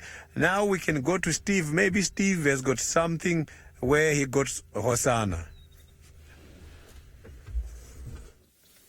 Yeah, well, we did find him again. That's very, very thick vegetation. He's disappeared again. He was in there, still been trying to follow up on his dacres that he's been chasing around. But as of yet, no luck. What last we had was him moving sort of away from that little Tambuti grove.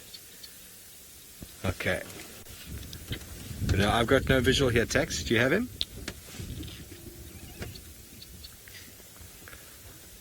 Okay, well, Tex has lost his last visual of him, lost sight of the little chief, but he's here somewhere. He's around this sort of termite mound. We might be lucky. We've had a good look over there. Maybe he's on the other side of that. Who knows? Who knows? He's definitely earning his dinner this evening. Or breakfast, as I said. Oh, well, fantastic. Ralph Kirsten seems to have found one of the iconic animals of the African wilderness. And they're watching us, watching them. They're quite skittish and nervous, are giraffe in general. And, well, I just need to try and keep a little bit of this bush between us, and then they won't be running off too easily, I would say, or, it's a lot better. They feel more comfortable having a bit of bush in between us. And there's also, so there's two that I can see, and there's also a little baby walking in there somewhere. I think we might see him soon. I think this one here closest to us is a bull, and then the one that's just moved off is a female, and I think with a little baby. But beautiful. Nice to see them here walking in the bush. It's always wonderful to see giraffe. That's great. And look at how they're always quite curious like that, ears out, and they've obviously got a very good point to be watching from as well. They've got a good lookout position. And I often also have used giraffe to pinpoint predators because they've got such a good high point to look from. They've often indicated to me where the predators are. As that one now starts to move in the same direction as the female. Now, Safari Sol, if these giraffe walk out onto the road, I might give it a go at rolling along down the road and see if they get interested. But we've just got to see, there's a little baby with them, so I don't want to scare them. So I might miss this one, Safari Sol. I don't want to have a negative impact on this little family. The males don't generally come around as part of a family, but you never know. It might be the father of that youngster, but you could probably bet that that's the mother. And you just don't want to make them have to run through the bushes, and if that little baby had to hurt itself because I was rolling up the road at them, I would feel very bad. But they are coming out towards the road. Now, Bob, you say you want eyelashes like giraffe. They do have beautiful eyelashes, don't they? And you see now they're coming now towards the edge of the thicket, and I wouldn't be surprised if now they become a lot more nervous once they come out into the open. You see how they're using that as cover there, as we are, So that's how we always use these kind of little boundaries that we have in the bush, and having cover like that is obviously one of them. They want to go across. Now, Pauline, those ossicones on the top of their head, mostly down to fighting between males, but they do use it as a bit of defense as well. I'm not quite sure in the evolutionary path if they used to have horns. That would be interesting to note. I've never looked that up or gone into the history of giraffe evolution.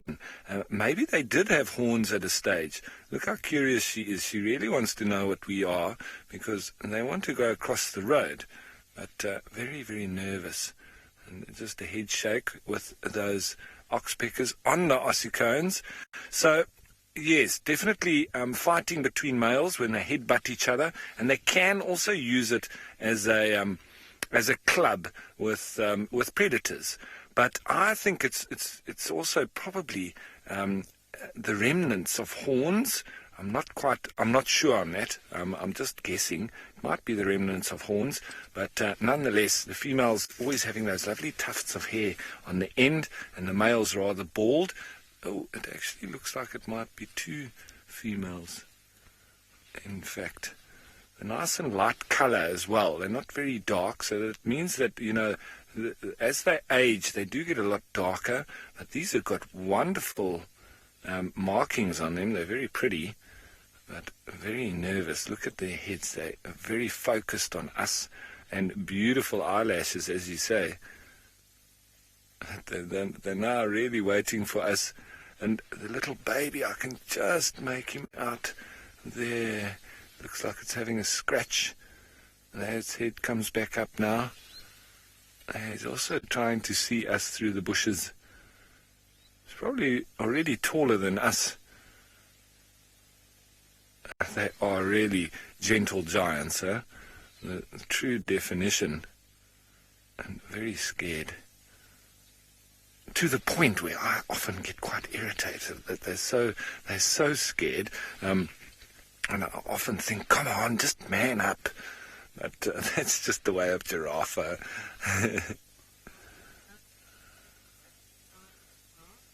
All right.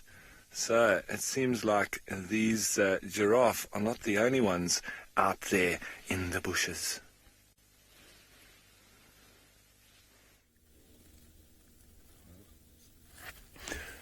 Now, my next move is to go and look for the lions. I have already picked up some 2 tracks of the 2 males heading towards the western side of the game reserve. What I want to try and show you here is how these cats can camouflage. It's very easy to pass these cats when they are lying down next to these rows. So look at the color of my cap and the color of my jersey. It's not easy. Anyone can just pass me here, not seeing me. So now I am going to work very hard to try and one of the all means and see if I can find the lions. So the tracks, I saw them early this morning, but I still hope I'm going to find them. Why? Because they don't travel too much during the day. They are also one of those lazy animals which prefers to sleep from past 8, 9 o'clock. They are resting, and then they will wake up when the temperatures are cooling late afternoon. So let's see if maybe we are going to be lucky and find them. So they are just the same buffaloes. It's those animals break a bit and come out afterwards.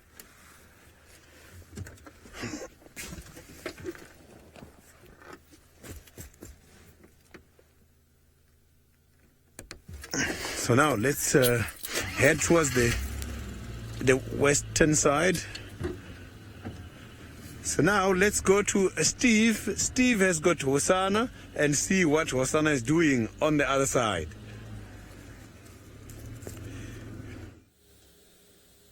Well, we've found him. How we found him, it's very difficult to really understand. But there he is. He's on top of a bit of a mound. I'm not sure if this is an enormous termite mound or if it is just part of the river and the erosion that has taken place in and around it.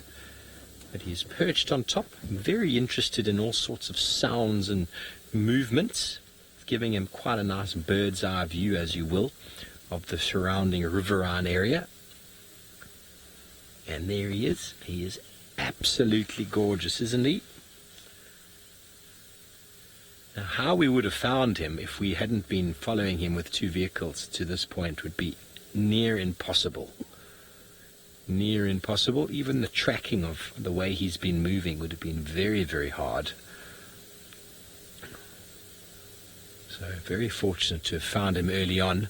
Those of you who are watching the show around the beginning, we kind of knew where the last place he was left, but the dam cam lost him at some stage, and we decided to put the thermal camera on, and he just sleeked out of some very, well, it wasn't very long grass, but he disappeared in a small little clump. Just unbelievable. I find it incredible how these cats can just disappear like that. Some Franklin just down on the other side. I think that's what he's looking at. Michelle, he is so cute. The gorgeous Hosanna. He's such a character. I just love his attitude. I love the way he is. And I love his nonchalant behavior. I mean, I know you didn't get it, but as he walked past us earlier, he found an Impala horn. He was just swatting and he took a bite at it. And he's still very playful. He's still a very playful cat, which is what I like a lot about him. He's just repositioning, being out in the bushes here, not in the rivers, the sandy river. There's always thorns and sticks and things that prod into the side. But it was quite interesting when we were with him earlier and he moved away from Vuatela watering hole. He climbed up onto the dam wall, and as soon as monkeys spotted him in the distance, monkeys around Gallagher and Vuatela Lodge, they spotted him and immediately he sleeked away. And then it took a little bit of doing to try and keep up with them. Because as is what happens with these cats is once they've been spotted, they generally sleek away and disappear into the thickets.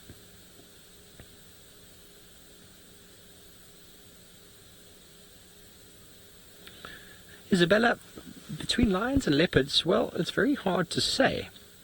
The success rate could be very different between them, and also is individual. There we go, he's just going to disappear again behind that log. We're going to have to keep our eyes on him, because last time we were watching Tundi on a termite mound like this, she just vanished. Anyway, Isabella, lions are successful. I think a lot to do with the fact that they're in a pride. A pride enables them to take larger prey, and also it enables them to sort of circle and ambush and sort of run animals into waiting ambush predators like their sisters, whereas a leopard has to do it all on their own. But they do generally select smaller prey animals. So I wouldn't know. I'd say they have an equivalently similar sort of success rate. It's very low.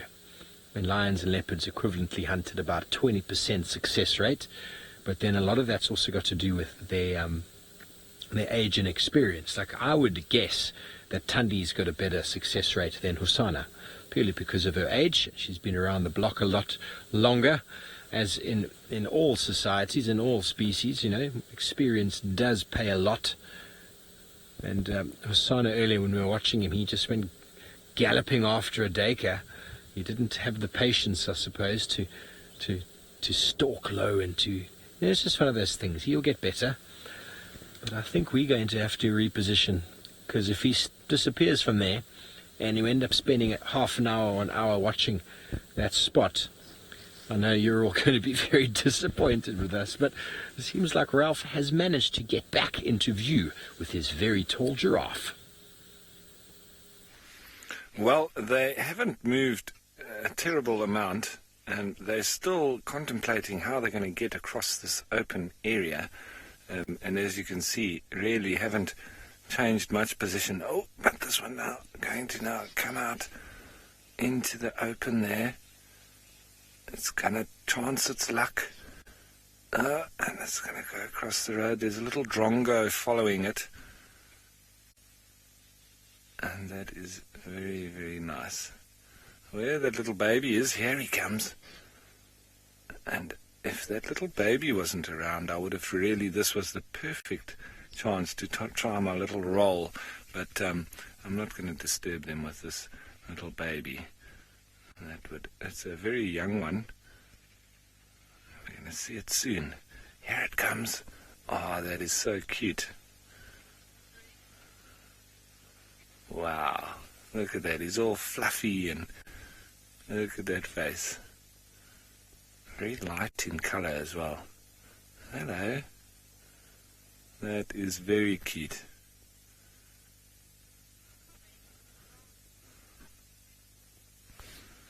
Giraffe girl, you say absolutely gorgeous. It is indeed. I wonder if he's going to get a little run going. I love watching little baby giraffe running. I love watching giraffe running in general, but the babies, they are just something else. It's nice with that light in the back. Got a little bit of clouds around so you can see some areas in shadow, some in light. And that baby is just really looking in top condition. And these two very attentive giraffe with him. Oh, a little surprise or something there. Now, Lynn, yeah, those tails are the perfect fly swat. Long hair there at the bottom. And, well, it does then help to extend that fly swat all the way up their belly and almost right up their back as well. They can swish that around. It's a brilliant fly swat. Well, that was an absolutely amazing little sighting. It's not all about the cats. I love these other interesting things out here as well, especially something so big as a giraffe. And for me, I mean, okay, through evolution, I mean, they've been able to survive this long, but I still cannot understand why such a big animal like that is just so scared and skittish. And if he had to get a little bit aggressive, he could seriously, all these giraffes could do some serious damage. I mean, even to us as humans, they could really just bowl us over and push us off. But they are so scared, and I've never seen an aggressive giraffe except for ones that have been hand-reared. And we had one in one of the reserves that I managed that had been hand-reared, and when they become sexually mature, they become a little bit of a problem, because we had a male that would always try and mount the Land Rover. So we had all these giraffe dents all over the Land Rover, and we were forever racing and trying to get away from him while he was trying to climb on the back of the Land Rover. So it was rather funny. But let's go see what else we can find, and it seems like Steve has definitely got a sight on his animal.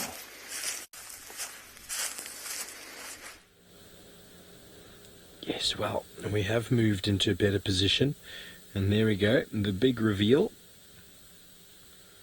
He lay flat, so we have to do a little bit of a movement to get around here.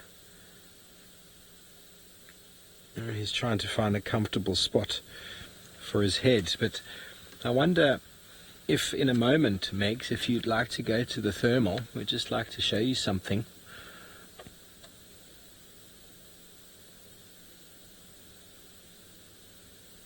Have a look at his foot.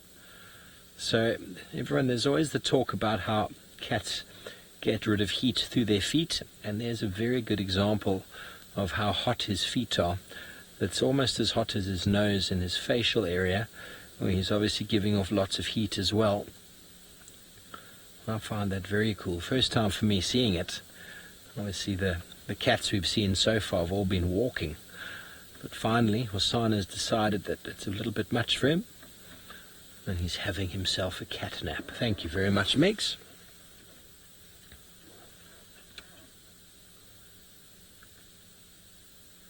There we go.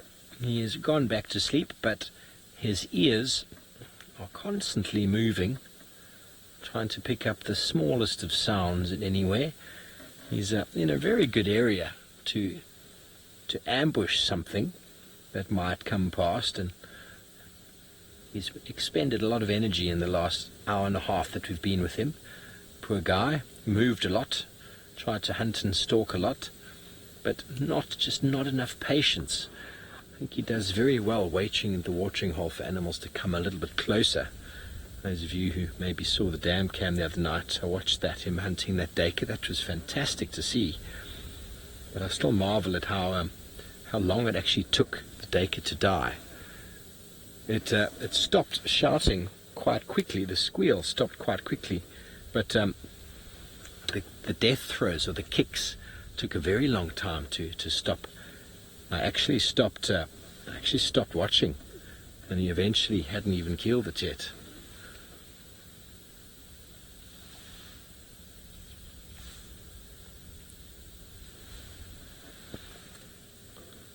So as far as I'm aware, the small cats will have sort of their milk teeth, and then they'll drop out early on and then come through the proper canines and the proper teeth after that, if I'm not mistaken.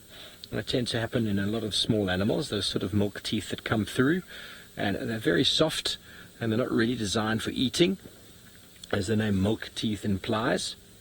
But then their teeth are not replaced through their life. If they break a tooth, they break a canine, normally it's a canine, they're not replaced at all, and they'll go on the rest of their life like that. And obviously the loss of a canine can be quite difficult, because the purpose of it is to deliver that death that death blow to the neck to suffocate an animal. But Hosana has still got very, very good looking teeth. Being a youngster, he hasn't had to crunch on too much just yet. Oh, don't know what happened there, sorry folks. But anything could happen, absolutely anything.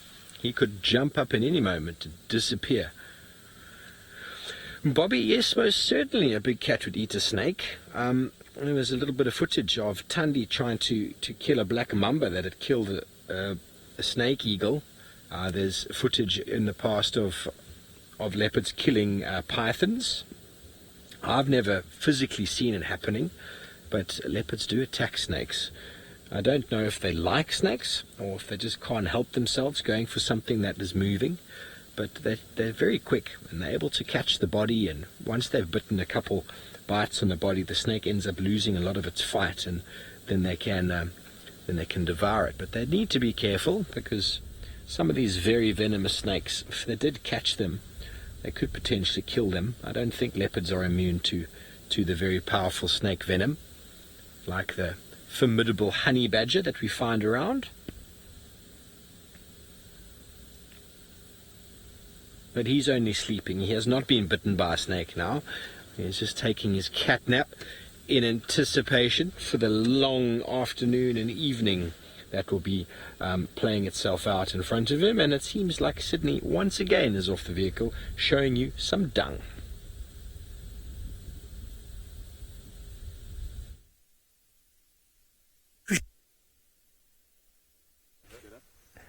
Now I want to show you how we do the floor, make use of the buffaloes and the cow dungs.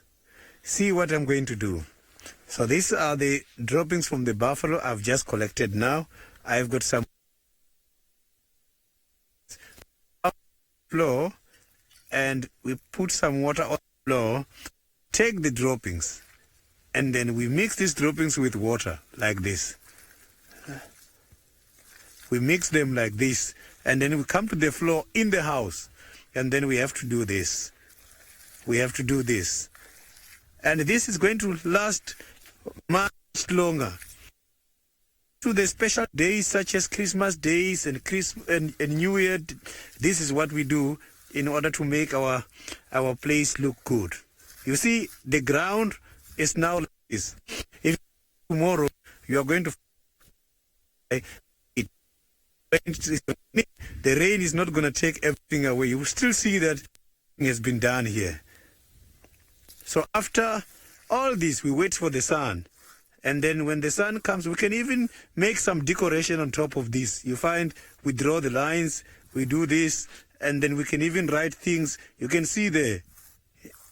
And then we wait for the sun. The sun is going to come and burn everything. Then we will come then and use just a broom. Then it will come. The broom is going to take all this outer layer, and then you will just see everything nice. So that's how we do the floor. This is how everything is done. Okay, I am going to carry on now and see if we can find what we have been looking for. So you can see it's very much cheap to do the floor. We don't use any cement, we don't use anything. All we are doing just the buffalo or the cow dungs.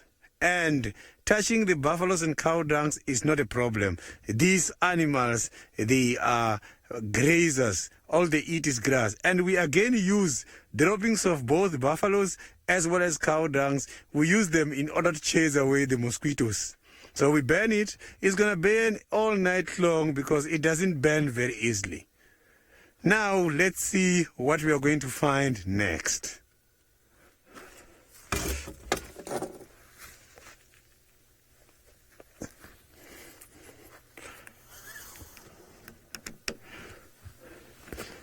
So let's see what we're going to find next here. I just have to...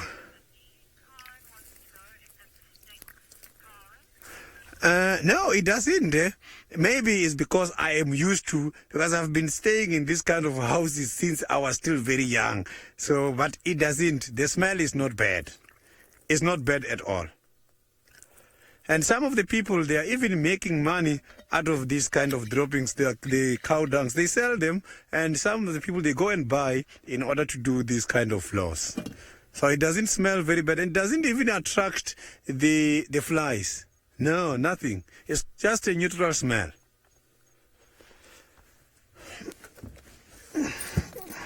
So let's see what we are going to find next.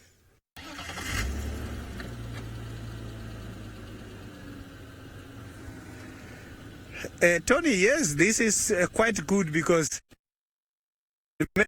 by this houses, by the huts, we even make some fires where we're going to sleep.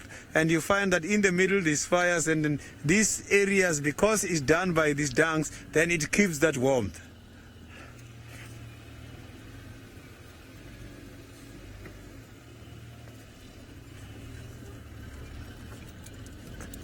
So now let's go to Ralph and see what Ralph is doing on the other side.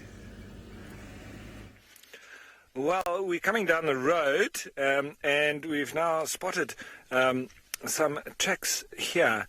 And what I was indicating earlier about the direct registering, I hope that you guys can see this. It's quite difficult with this light. But you can see that this track here obviously is the back foot, because the front foot goes down first and then the back foot comes into it. But it's stepped just slightly off to the right, and there would have been the front foot that is pressed in just on the side here. So it's not a perfect direct register, but this here being that of a male leopard, and it seems like it's most likely to have been Hukumuri, who was walking here this morning. But I think that he's crossed out again, so really coming in and out quite regularly, but not really even giving us a chance to view him, because it is a rather large track. You can see that in comparison to my hand, just putting some relativity there. And so he's walked along this road here. This is now going on down towards Philemon's Dip. So not too far from where we are in the central parts, but it always seems like he heads down towards Wati and then coming back west again, and that's quite similar with Shadulu as well. Don't generally see them on the other side of the Wati, and that for me I think is sort of an unseen boundary for them, and that's like the territory walking back. From here you can see where quarantine is up over there. And Shadulu has been there with a kill as well. That was a beautiful kill that we had there. When we woke up one morning, we hadn't seen any leopards for a few days, and we were getting quite despondent as the guides, because it was waiting to see when something would eventually happen. And I drove out first thing, and there was Shadulu up a tree right next to camp with an Impala that she had taken up, but she had killed it first, and it was too big. It was a ram. They were still rutting at that stage. She had killed it, and then it was obviously too heavy for her to take up the tree. The hyenas arrived and ate some of the meat, which lightened the load for her and then gave her the opportunity to actually take it up. So that was actually wonderful to watch and to witness, and especially when it gets quiet like that and you think, these leopards, where are they? There's nothing happening. Then all of a sudden things just explode, and that's why I always say you expect the unexpected. But so Hukumuri is walking through here. And he was here yesterday. He was possibly also here this morning. These are lovely tracks here as they're coming through, walking all the way down this road. And I wonder where he turned. He maybe took that little Rebecca's road and then headed west there towards the sun.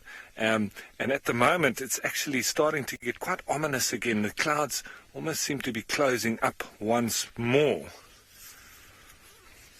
Now, cheetah cat, we don't really, the meerkats that you're talking about are probably the surrogates that a lot of people think about.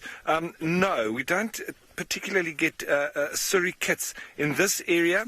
They do like to be in a little bit more drier space, but you can, I'm pretty sure that they do occur in the Kruger Park. We don't, however, see them here. We mainly see the little dwarf mongoose, every now and then you might spot like a slender mongoose and even a water mongoose, the more solitary of the mongoose. But the meerkats or the suricats that you're talking about, no, we haven't seen any of those around here. Well, I haven't seen any anyway. But I think you might get them in the Kruger Park. I know that they do really like the Kalahari, the western part of South Africa, and going up into Namibia. I used to see them regularly in the Etosha National Park, and more of a sort of drier, deserty type landscape, or arid to semi-arid type spaces. I've also seen them in the Eastern Cape, but heading towards the Karoo or the western parts of the Eastern Cape.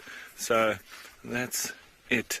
Now, let's go down. I'm going to follow these tracks a little bit and see maybe just where they turned. But I'm pretty sure that Hukumuri has left the property, but one cat that hasn't is Hosana.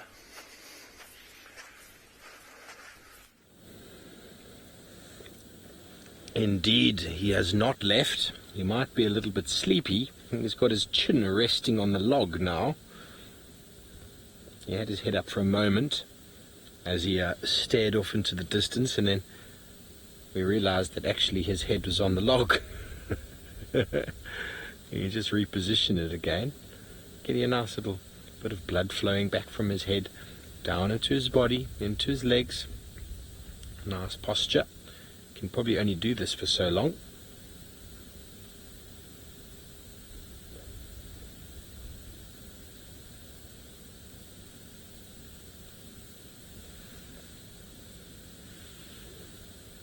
Bobby, I hope his temperament and personality never changes.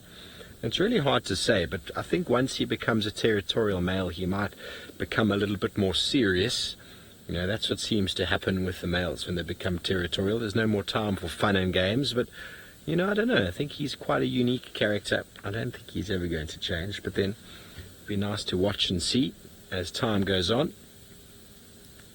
He's always going to hold that place in our hearts as that very interesting character, very jovial, playful young individual, and hopefully that goes on with him. Must be nice.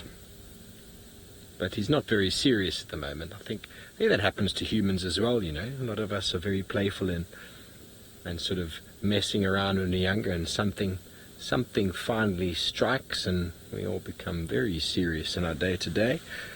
And actually we shouldn't really. We should look through the world, look through the eyes of a child at the world, and we'll forever be amazed and happy and joyful. Don't you agree, Ferg?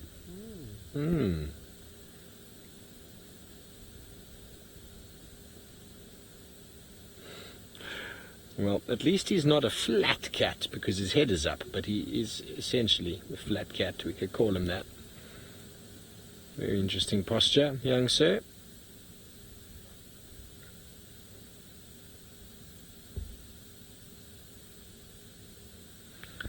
Minamu, I think all animals have a bit of a maternal instinct. All mammals do. They can't really help themselves, you know. Most of the girls I know, when they see a baby of any kind, they just, something inside of them melts. I think, you know, when it comes to mammals and maternal instinct, I think there's a driver in them that is either quite active at a time or not. You know, like a lot of the time, if a predator, being a female, sees a youngster, it might just want to eat it. But sometimes if maybe they're lactating or they're pregnant or whatever it is, they might have a slightly different drive inside of themselves, which will make them a little bit more sort of nurturing. You don't really see it in male leopards or male lions, indeed. But I think most animals seem to have that nurturing sort of side to them, but I don't think it's always on. It's not always switched on, just like in people. You know, there's a certain time when some ladies are very, very nurturing and really want to have kids around, and I suppose there's a time when they're not. And I suppose there's also a time when it never changes. I know a couple of friends of mine have been very maternal from a very young age, and they're very loving towards everything. So I think it's also just it's a person or an individual sort of trait or personality as well. You know, how broody are they feeling at the time? See, that's what he did before, looking in the distance, but then we realized his head is on the log. And his eyes are actually closed. There you can see in the thermal, you can see how hot the area around his eyes and his mouth are. His ears are also giving off a fair bit of heat.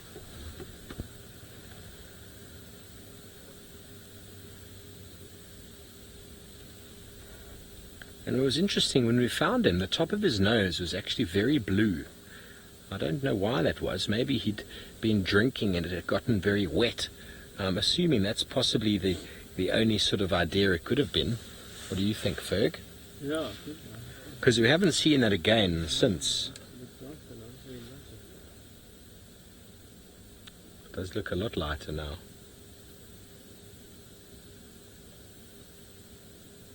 They're both all the same colours now. And you can see how much heat his nose is giving off in his eyes.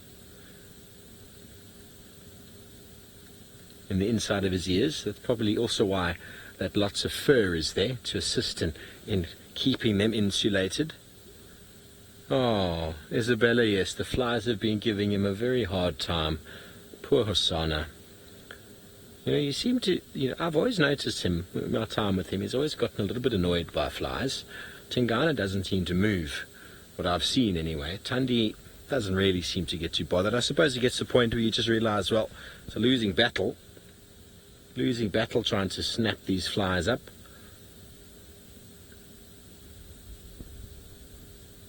And that's part and parcel of smelling like death wherever you go.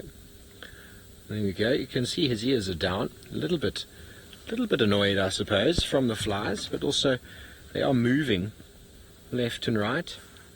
That beautiful coloration of the leopard. I really, really do enjoy it. How invisible he was earlier. Is there someone coming in here? Interesting. Someone is coming to join us. I have not heard him asking to come and join us. Let's see if he can get in here. It's very difficult to get in. Okay, well, we're going to stay with Hosanna. We're not going anywhere. Let's go back over to Ralph and see if he's managed to find anything else of interest. Well, yes, I have, Steve. I've found myself some wild basil, and it's always nice at this time of year because everything else is sort of very dry and smells very dusty. But when you pull off this, and this is the wild basil here, when you pull it off, it's so aromatic. And you can really wipe it over your hands. And if you have been playing with dung or anything like I do like doing, it can definitely then mask the smell of the dung that you've been playing with. So that's one of the things that I do like about this time of year. And this is one of a number of herbs that you do find out in the bush here, the wild herbs. Another one being the dwarf sage. And the wild sage, the dwarf sage, those two, it often reminds me of specific areas because you get that smell at particular times of year, and then it can remind you of a particular spot. Another smell, apart from the wild basil that I smell now regularly, especially towards the evenings, is the potato bush, which literally tastes or smells like freshly cut and peeled potatoes. I don't know if you know what you know that smell. It's incredible how that starts to come out right towards sunset. It's actually because they start to respire, and then there's obviously this giving off of this odor from those potato bush. One that we've got down in the Eastern Cape, but you do just need to crush their leaves a little bit, is the peanut butter bush. It is incredible how it literally smells exactly the same as peanut butter. So quite nice. I always believe lovely to be around these aromatic bushes, and the basil, the wild sage, the potato bush and the peanut butter bush all are lovely smells that I do enjoy being around. Now, JK, you wondering if big cats would respond to stimulant plants?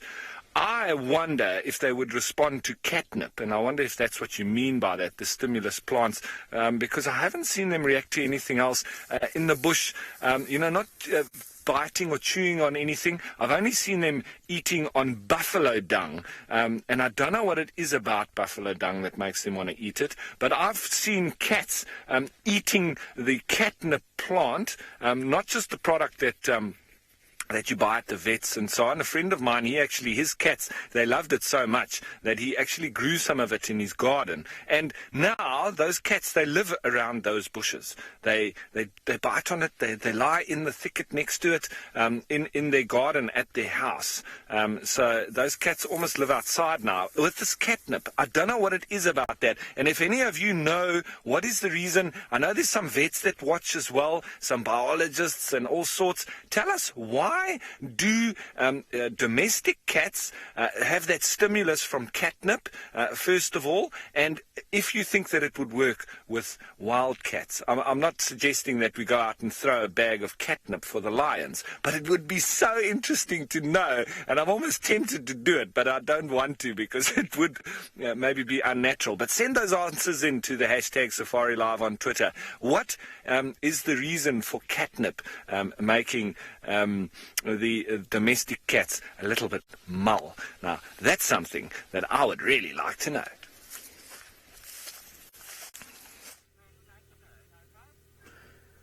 Look at the state of the grass at the moment. You can see that the grasses are very much dry, and also the trees nearby are very much dry. These grasses and trees are competing for the same kind of water from the rain. And this is the same kind of water we are sharing as well. So the water that we are drinking and the animals every day is way much old.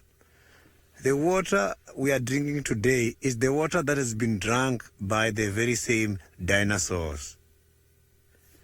Water is coming every rainy season as part of the hydrological cycle or water cycle. If you look at the clouds now, you can see that the rain is promising.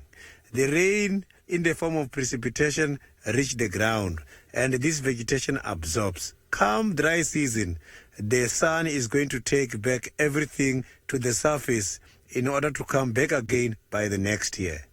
So these trees, the animals, and us, we are competing for the very same kind of water, and the trees and grasses are just borrowed for a while. Come dry season, the leaves are going to lose the very same water through a process of transpiration. Some of these trees are going to lose water through a process called guttation, whereby it's going to drop from some of the leaves in the form of water droplets.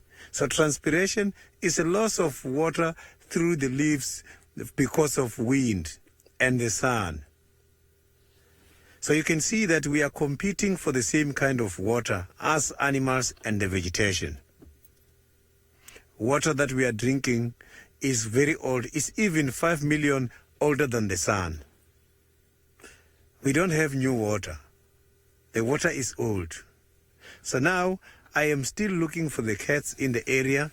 I've just picked up some of the tracks showing that these lions headed towards one of the private concessions. So now I am going to be heading towards the eastern side of the reserve and see if we can find any of the interesting animals. Maybe we're going to find a cat or any other unexpected sighting.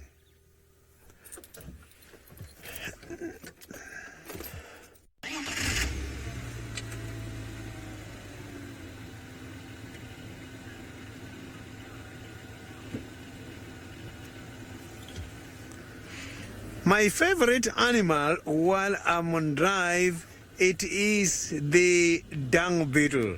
It's just that now is the wrong time of the year. Dung beetles are only active during the summer season. Why I love dung beetles is because they play quite a very significant role in this ecology. Something you must remember is that the survival of man depends on the survival of nature.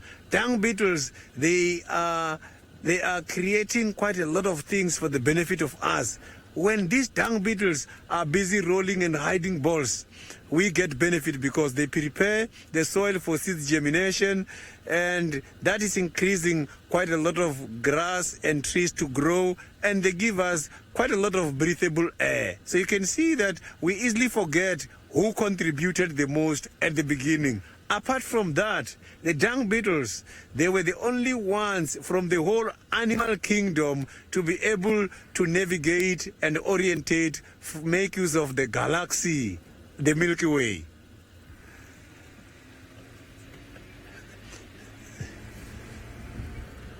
So let's see if we're going to find something. So now let's go to Steve. Steve has got Hosanna. Hosanna is very relaxed, sleeping on the other side, and see what's going on.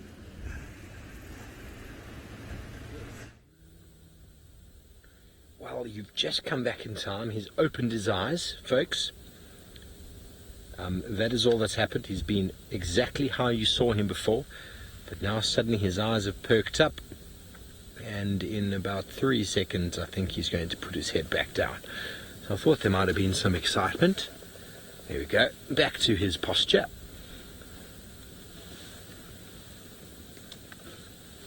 Well, we did say it earlier on, and you do know it, everything is 100% live. You never know what could happen next.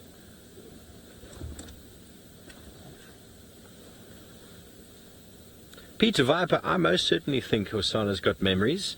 I mean, for example, if you just look at Tundi, she seems to den in very similar spots, and then she keeps moving between the same sort of spots without going out of those areas. So there's a lot of memory that's maybe instilled in them as well through smell.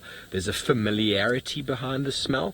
So I'm pretty sure when Hosanna arrived back, he probably knew the game paths and sort of the drainage lines, but there's also a smell to the area that he would pick up and would remember. I remember the first time I flew overseas, and I spent a year away over in Europe, and I came back. I landed in Johannesburg, where I grew up. I'd spent 20 years of my life there, and I got off the plane, and as I was getting off the plane, I was like, I recognize that smell. And, we don't even have a very good sense of smell, to be honest. So these cats, they really are able to pick up scents. And there's a lot that smells can remind you of.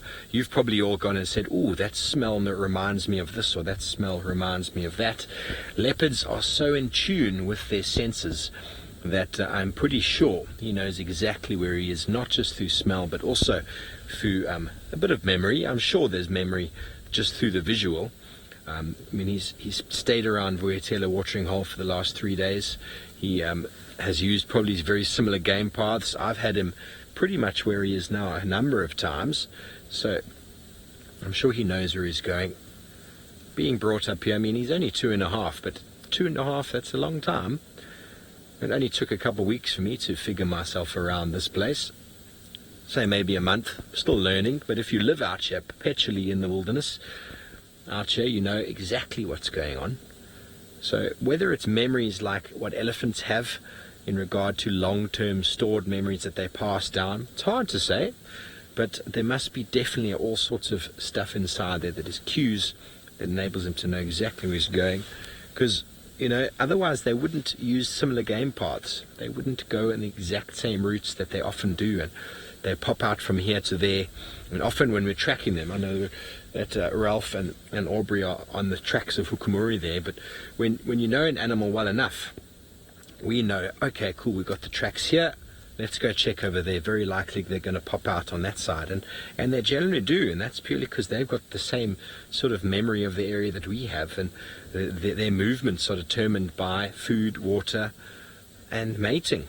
And if they're not mating and they've eaten, well, then they're going to the watering hole to drink. So those memories are very, very important for these animals. And the Impala managed to find their way to the watering hole every day, so they know exactly what's going on from a memory point of view. I think he even recognizes my voice. Hey, Ferg. Who is that? Hosanna. Definitely. I hardly ever recognize your voice. Ferg says he hardly recognizes my voice, but that's okay. It's marvellous to see the little chief back.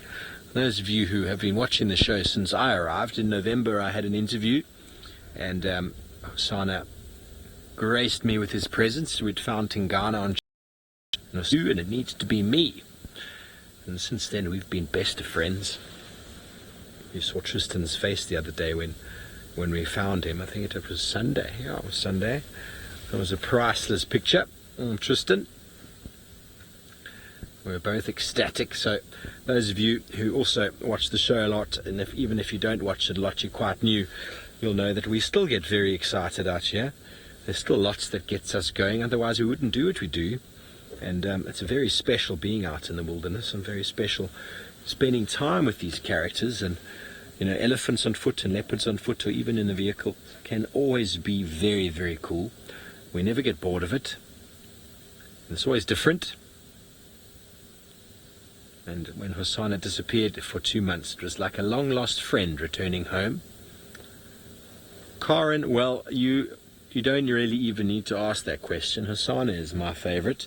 Like I said, he graced me with his presence on my interview. I'd seen him that morning. I was out on drive with James. He was showing me the ropes. And then that evening we got him. And then I think on my first drive here, my first morning, or my first afternoon, I can't remember what it was. It must have been a morning. We got Hosana. So always very nice to catch up with him again. He's given me lots and lots of beautiful sightings. He's done all sorts of wonderful things. And he ceases to amaze. I have been on bushwalk the last 3 afternoons in a row, and he's basically said, I'm going to hang around at Vuurtele watering hole until you come on drive, Steve Ovo, and follow me down the drainage, which is what we've done now. He refused to leave the watering hole until I was able to find him. What have you spotted, sir? Is there something down there? I think he's just readjusting his neck on the pillow. And he's intently looking in the distance, trying to listen. Well, we're going to stay with him, as I've said before, and it seems like Sydney has found a beautiful raptor.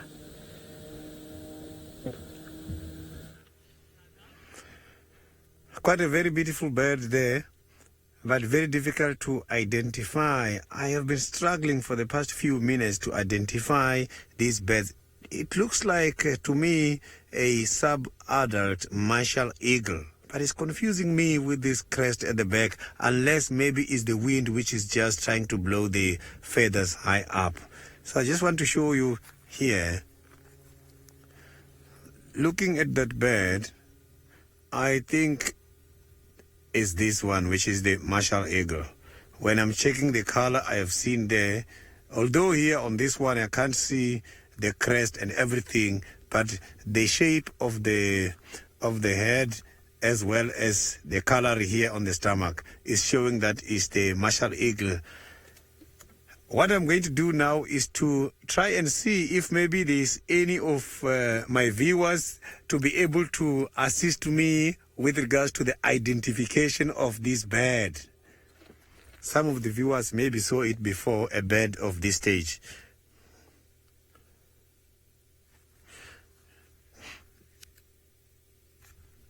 So those who have seen a bird of this age before, I would like to hear your views on it.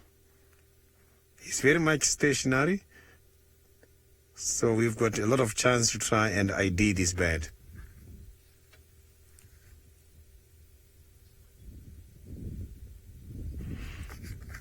So the martial eagles, they are very big birds. They can grow very big because these birds can be able to take down a steenbok. It's quite a very big eagle.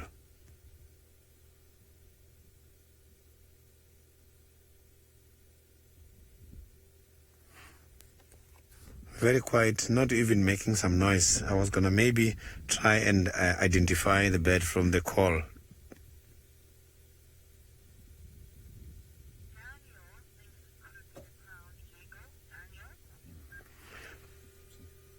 So Daniel is suggesting that maybe it's a crown eagle. Let's show the crown eagle. Yeah, that's... Yeah, let me check here. I've got all these 2 birds on the same page. Here is the crown eagle. And when looking at the chest and what I saw there, yeah, there's no much difference in the spots. Possibly it might be the crown eagle, because if we go back now to the martial eagle here, the martial eagle does not have the crown. So maybe it's the immature crown eagle.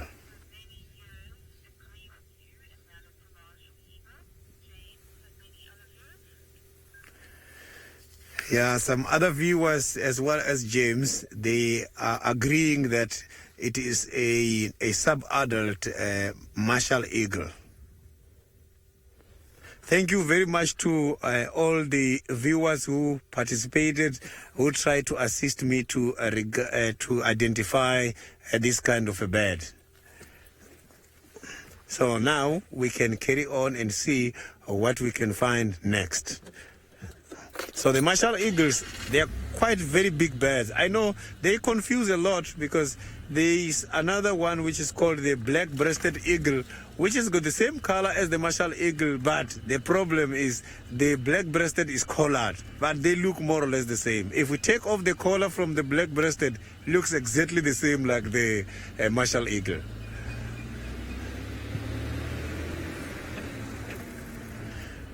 So now let's go to Ralph on Bushwalk and see what the Bushwalk has got for us this afternoon.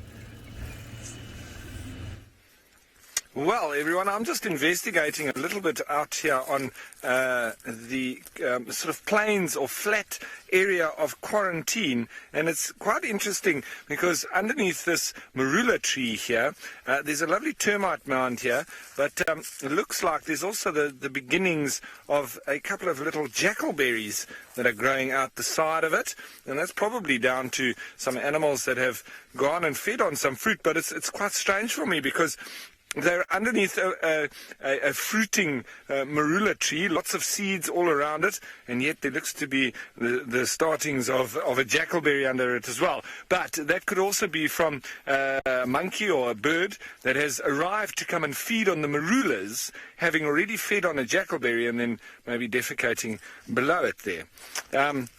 So quite interesting, and as I walk through now, over here, there's a lot of this area is sort of quite bare. It's also been dug out a bit, and lots of dung. This is mostly wildebeest dung, blue wildebeest at that, and they obviously also using their feet a lot where they defecate. They've got little glands between their toes. They're also wiping and using that as a bit of a scent mark. Here's a Burchell starling's feather, and we're going to have a look at that in a minute because the coloration on it is absolutely fascinating.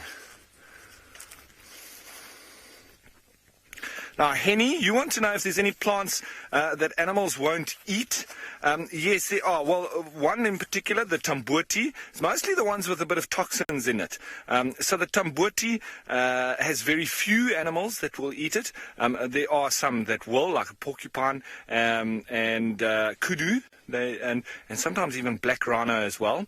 The euphorbias are also quite toxic too, so those plants generally don't get fed on, and I say generally because there's always something that does feed on them. And I'm thinking of any others, but I can't think of many others except for those ones with the toxic latex. Now, there's also obviously mushrooms that we do have some poisonous ones that we get out here. Not a lot, but I'm pretty sure that there wouldn't be too many animals that feed on those, especially the red, or they call them death caps, the red top with the little white dots on it. That's an aposematic coloration. Generally, animals do avoid that kind of coloration because it's advertising that it is indeed poisonous. Now, so those are the plants, Henny, that I would say that are quite poisonous to the animals and that they don't really feed on it. Now, what's quite interesting here is if we go nice and close, you can see that real sort of gloss, bluey gloss to the one side, and if I flip it over, you can see that it's actually gone. Now, when I go back here, and you can see that blueness on it, that is actually an illusion. It's not blue. This feather is that color on both sides. Now, that I think, is going to be my last little tidbit for the day, and just something to throw forward to tomorrow, because I would like to know from you guys if you know what the reason is behind us thinking that coloration on that feather is blue, because it's actually not, and that is totally incredible. Now, bye for now, guys.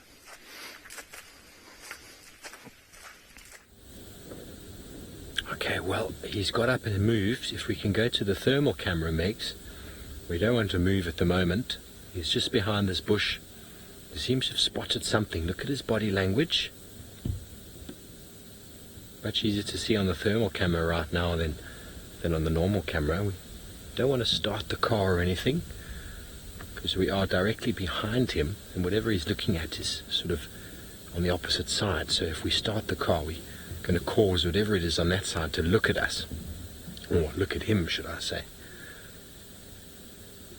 How fantastic is that? Off he goes, sleeking down the side, coming around the termite mound that we've been poised on. Just keep your eyes on him if you can, Ferg. There he's moving around the bush. Okay, well, he's moved. We're going to move back a little bit so we can get a bit of a gap. Watch out, Ferg. Coming down the little hill. Some bumps.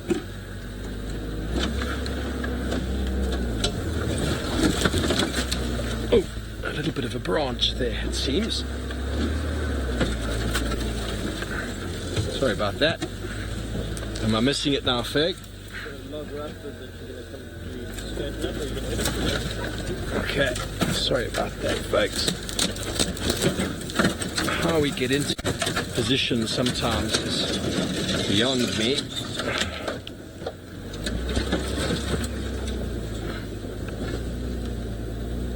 Tricky though, because now he's probably moved quite a bit. Hopefully we'll catch up with him on the other side.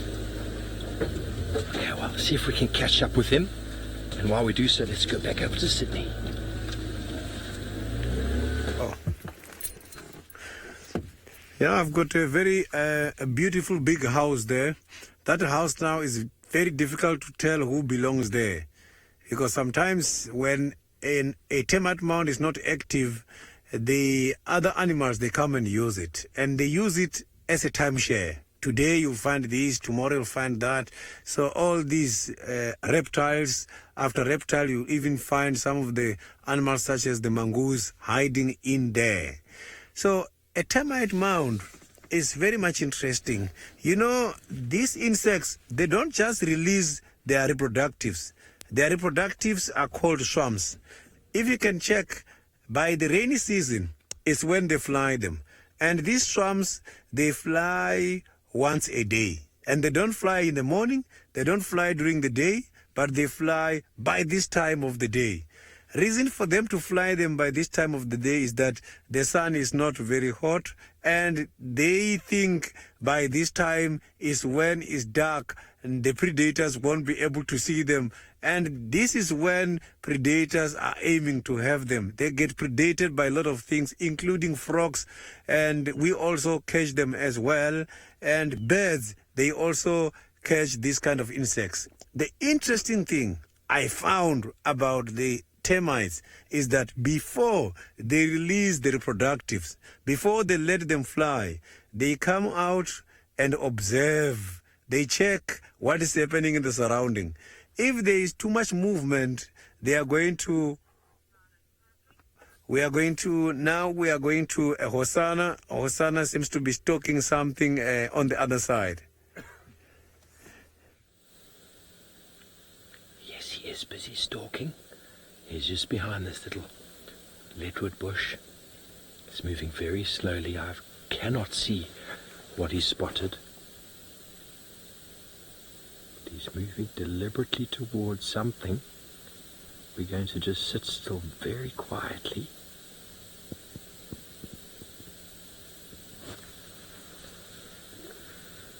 Sure, Max. If you want to invite some more viewers on board, go ahead. We might be able to get some action here.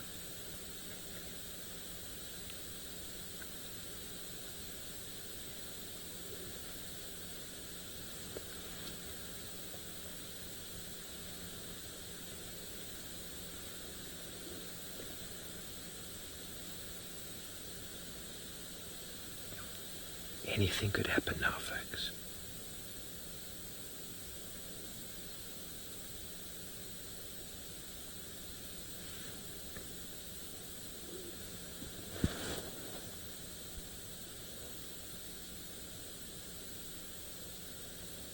Good afternoon, everybody. Welcome to Djuma in the Sabi Sands.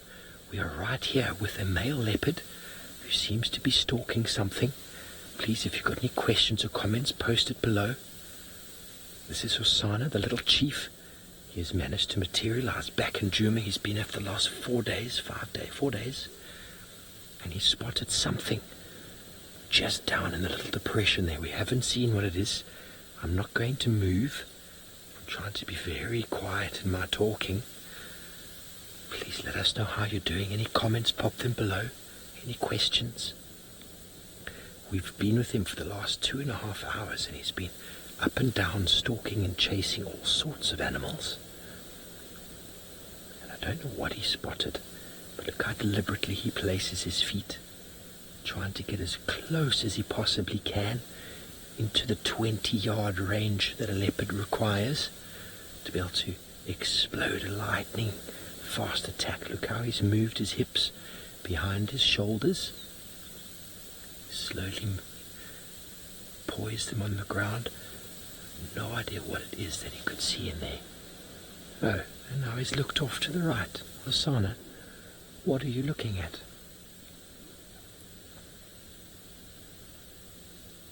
I don't know. Maybe he heard something or saw something disappear into this little piece, and now he's waiting very patiently. Leopards are ambush specialists. You can kind of see how his muscles... Okay, so we've got a thermal camera on board as well, which is going to show you the warmth of him with his background. This is a beautiful bit of technology that we have, that we're able to use to spot all sorts of heat signatures out here in the African wilderness. And it's actually how we found him earlier. We knew whereabouts he was, kind of, and he materialized behind a very small clump of grass, and the thermal imagery was all we had. So what's nice is that with the thermal we might be able to see what he's looking at, but there's a bit of a dip in front of him, so whatever it is that he heard or spotted moving in there possibly is below eyesight from us. But he's learning to be very patient. A leopard needs to be very patient. Lucia, yes, he is a beautiful animal. He is my favorite leopard of all times. I need to prevent myself getting too excited and making too much noise. I don't know what he spotted, folks, but he's definitely hungry. Like I said, he's tried for many animals along the way, even small squirrels. There we go. Now with the main camera, you can see how if you didn't really know he was there, he'd be rather invisible. So that is his objective. He's sitting with his head high, because whatever it is he's looking for is probably quite low down in the vegetation, and he wants to be able to maybe pounce on it. If it was a larger sort of animal moving towards him, he would no doubt go very flat.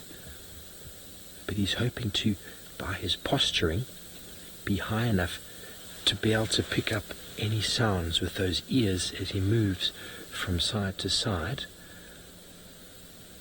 And this is 100% live, folks.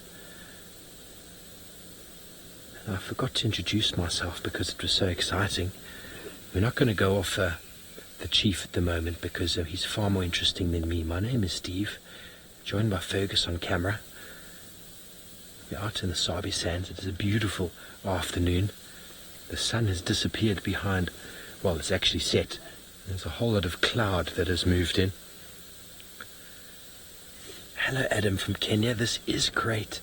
Now, I don't know what he's doing, but he's moving back in this direction. He's not being as stealthy as he was, but if we look at his eyes, you can actually see that his pupils have gotten a lot larger. He's not far from us. He's about 25 paces to the right of my car, and it's possible whatever he was stalking is secreted itself inside the little sort of thicket just to the right, just to the left of him. We're going to go back to the thermal camera, have a look how unsneaky he is, that his heat signature is not as camouflaged as himself. Look at that. Unbelievable. These shots are fantastic. Look how he places his feet. See if you can notice when he lifts his foot, there's a little warm spot underneath. As he lifts it, just very briefly warm spot.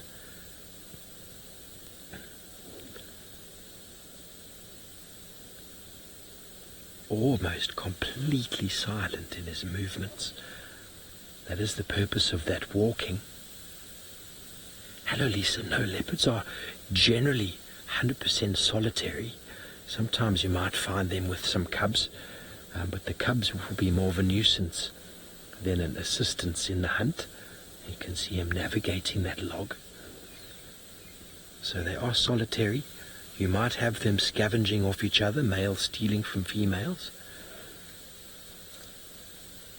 Remember, folks, we have no idea what's about to happen. Anything could happen. If he does happen to catch something, if you're a sensitive viewer, just be careful. Sometimes can be difficult to watch. They do have a relatively low success rate, though, leopards, 20%. So there we're back on the main camera. You can see his movements. That's that log he climbed over. He's very calculating. Don't know what he's going to see. You haven't seen anything, Ferg, have you? We were sitting with him just on the other side of this little hill before, and he got up and moved around, and we came around, and all we've seen is him looking very deliberately into the bushes. Yes, leopards thrive in their own kingdom, and they are the masters of it. They are the most successful, or should I say the most adaptable of all the predators, able to coexist close to human habitation. And they are indeed thriving out here in the wilds of the Kruger Park, Greater Kruger National Park. Okay, so we're back on the thermal camera there, and we're trying to see if we can maybe spot any heat signature in the background that might pop out for us. Carlo, you're cheering for Hosanna. Yes, we are always cheering for him. Who knows? He might be successful. Maybe this is the 20% that he's going to get now. Who knows? All we can do is wait and watch. Not influence. Hopefully, objective is to stay as still as we can and not to influence him or the animal at all. Andre, Hosanna was born in February, and so he's about 2.5 now. Just gone into about 2.5 months coming up now. So he is still a young leopard, but he has had many kills that we've seen. He's been off the property on a little bit of a vacation for 2.5 or so months, and he has now come back and has been with us for 4 days straight. 3 days he spent lounging around Voyatella watering hole. He's just moved a little bit south of that now, where we are. Okay, so we're still back on the main camera there. He's just moving through the bushes there. Not going to move. We're going to see if we can keep our eyes on him. We don't want to influence whatever it is that he's trying to catch. So as long as we can see just a spot, it's all good. Lisa, leopards can charge at about 92 to 95 kilometers an hour, so somewhere in the region of 42 to 45 miles an hour. That is extremely fast, but generally only over a distance of about 20 to 25 yards or meters, not any further than that. They generally give up the ghost after that. The objective is to get as close as he possibly can, as he's trying to do now, before launching that very fast lightning attack. He's looking down the river now.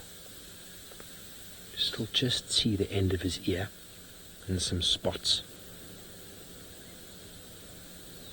Could be a duiker that he's after. Lisa, yes, they most certainly would hunt reptiles. Hosanna, in his first year, there's some wonderful footage of him catching a monitor lizard. They will also, we had him, when we started this afternoon, we had him at the watering hole with a very large terrapin clutched between his paws. He didn't quite know what to do with it, but he has been known to eat terrapins when they're a little bit smaller and easier to break open. But when they're a bit bigger, he doesn't have the necessary bite power or force to break into the shell.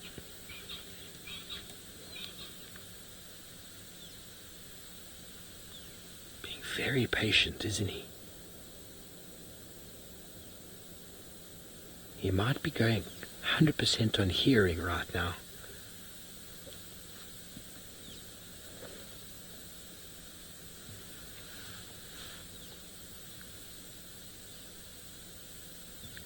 Stephanie, he has. I didn't see him, too much of him in the beginning. I've only known him since November, but even since November he's grown. He's filled out a bit, his shoulders, his back. He doesn't quite have the neck or the paw size of his father. Saw some of his tracks yesterday, and he's still got a bit of growing to do. But Tingana does have enormous. Tingana is the father of Hosanna. He does have enormous feet.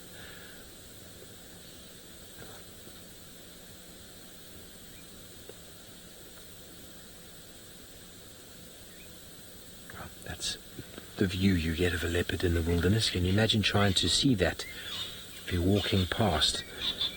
I can't see it with my naked eye. Ferg can see it with a zoomed in camera. You can probably hear the Franklins in the background closing down for the night. Those are not alarm calls aimed at Hosanna. Those are birds attracting their mates back to the roost. It's time for bed. And they know that there are leopards lurking around.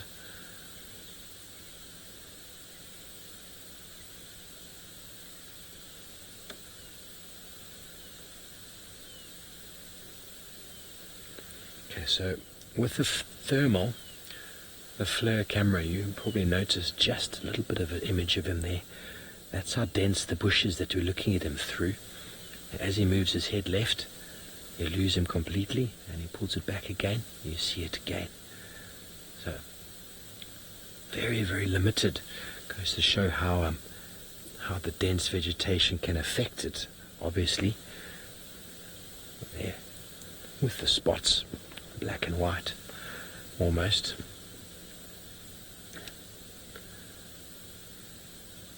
Does he have the patience to wait it out?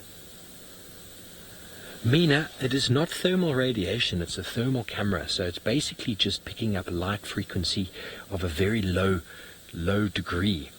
Ultraviolet light is very high. Normal light that we see is in the middle, and infrared is very, very low. So it's a very low frequency. There's no radiation per se that's being given off to harm anything. It's just a level of frequency that they're all over the place. Infrared, normal solar radiation, and ultraviolet are constantly moving through the atmosphere, through our bodies, or into our bodies, into our eyes all the time. But we don't really perceive them because they're at a very low frequency.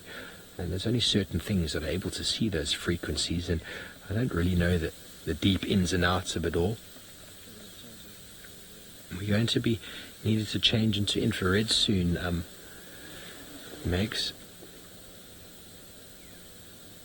Okay, well folks, I'm not sure if anything is going to happen about here, but we might move around in a moment to get another look down this drainage line to see if, I think we're going to just move a few meters forward, see if we can see what he's looking at, and if nothing happens with this last little look, then we'll probably close this little broadcast. But hello, my name's Steve, and that's Ferg over there, and we're just going to move around the corner real quick.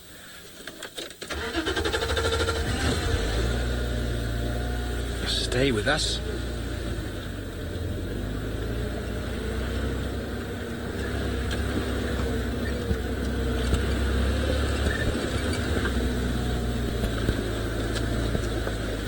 Okay, just get down in here. Notice the picture's changed from lovely color to black and white. That is now us using... What are we using now? Infrared.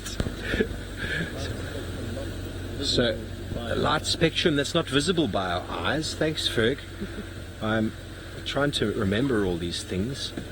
And there he is. He's just on the right of us here.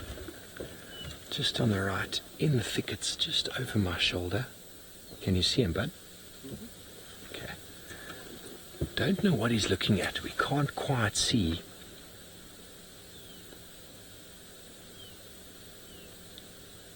Carla, yes, he's got a marvellous relationship with Tingana. And on the dam cam just the night before last, I think it was, Hosana was seen at the dam and his father was there with him. So I didn't see any of the footage. I just saw a screenshot picture taken of it. And the tolerance that his father affords him is quite something. Quite something. And maybe he wasn't being so gracefully entertained in his wanderings down south. Maybe that's why he's come back for much better reception. Well, folks, I'm not quite sure if anything is going to be happening here. You can get one last look at him on the thermal imaging camera. See him in his heat. We weren't able to pick up any other heat signatures around. Haven't been able to scan too much. Okay, well, there he is, back onto the main camera. And thank you for joining us for our quick little respite here in the African wilderness with Hosana, the little chief. Always nice to see him. If you'd like to continue watching, we're still live for another little while, so please just Google Safari Live and you can jump on there. And thank you for your interaction and your questions. We'll see you later.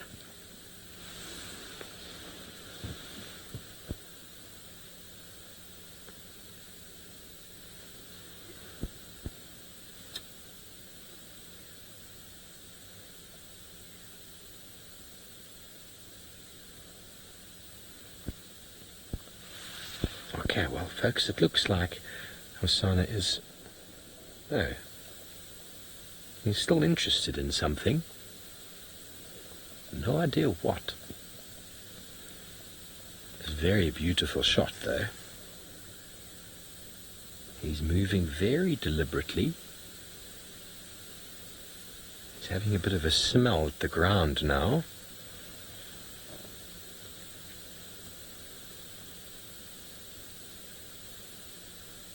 You see Tandi and Shadulu doing that a lot when they're following Deka. They sniff the ground. He's moving like something is hiding just in the little grass or the little thicket. But he's looking over the riverbed. Or maybe, I don't know, he's looking all over the place. You can see the warmth of him in the FLIR camera. See, his nose has gone cold again. Maybe he's got the ability to switch that on and off as he thermoregulates. I wonder if anyone else out there knows, does a leopard have the ability to close the nasal passages, or maybe the air coming in, the nose is cooling it. Very interesting. You can see, got a bit of a black nose, or blue nose. What are you up to, young sir?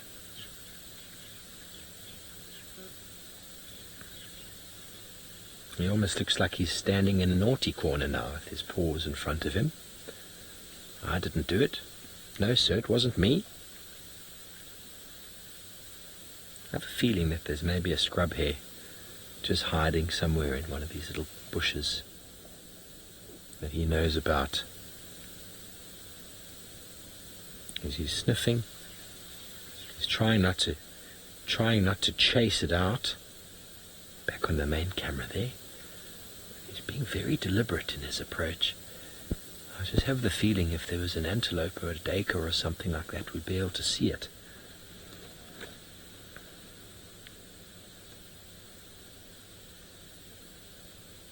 Maybe it's because he's sniffing so much. A lot of oxygen is going in, or air is going in through his nose, and so that leading is to cool down. There we go. Look how warm the mouth is. Wow. You didn't actually see that. I've got a view of both of the cameras here. So when he opened his mouth, it looked like a lava pit inside on the FLIR camera. Oh, he's listening again. Apart from a few squeaks in the distance, it's very quiet. Okay, well, we're not going to go anywhere, folks. Anything happens, we'll come right back. But in the meantime, let's go see what Sydney's up to.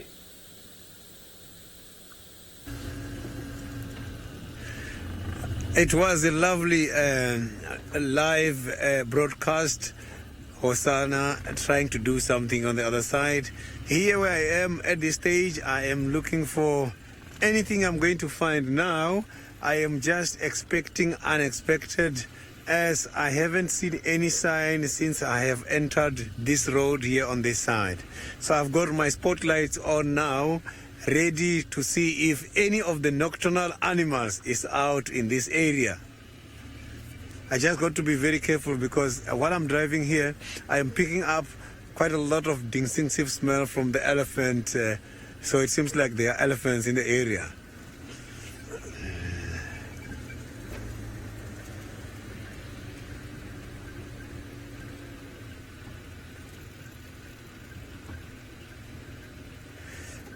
I didn't get the species of birds from Tracy.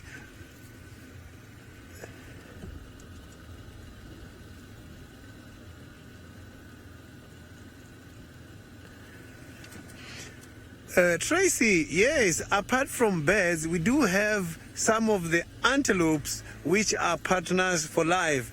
The antelopes such as the steenbokkies. Steenbokkies, they are partners for life. They are monogamous. And it's not the only one amongst the animals which are monogamous. Also, the klipspringer. Klipspringer are also part of those animals which are pair bonded.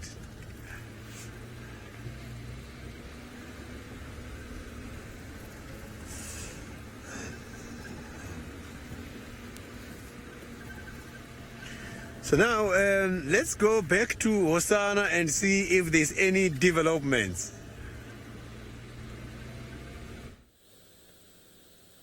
Yes, well, he's just crossed the little drainage in front of us.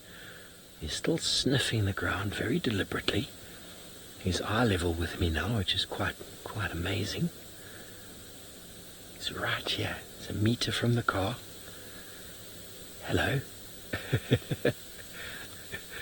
Does he want to come aboard, Ferg? No, Hosanna. It almost feels like he wants to come and sit next to me. Eh? You could have just asked. You don't have to go about it that way. Ah, look at those teeth. Beautiful teeth. No idea what's got his interests up. But he's been very interested in something for the longest time. Now he's going to come back down again. Has it hidden itself along the bank here next to my car? I don't know.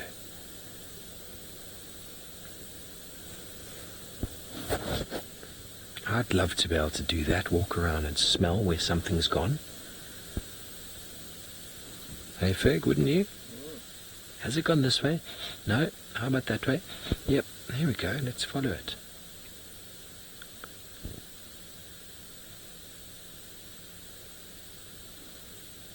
There you can see in the FLIR camera, that is he's in the riverbed. It's quite dark. And there you can see the sandbank behind. It's got that purplish color, a lot warmer from the day's heat that's been building up into it.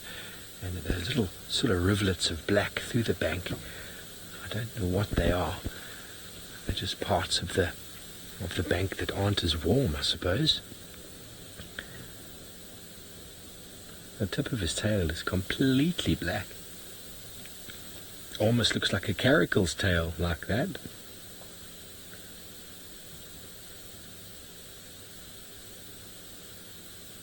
Shancroy, there's a lot of animals that will eat soil, scratch up soil and eat rocks and salt and all sorts of things to gain all sorts of nutrients in their diet. Most certainly, kudu do it, or aardvark doing it all the time because they eat termites. But a lot of animals do it, and actually it's quite a common practice in agriculture to put out licks for animals to go and get salt and certain types of copper and whatever other minerals might be lacking in the environment.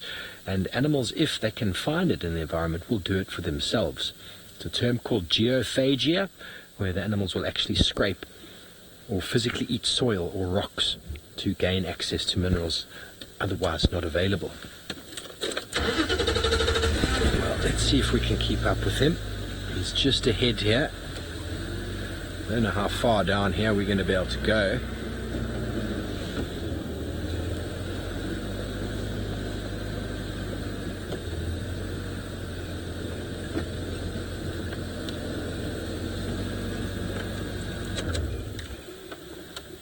Okay, well there he's walking down the drainage. We're going to see if we can stay with him, but while we do so, let's go back over to Sydney.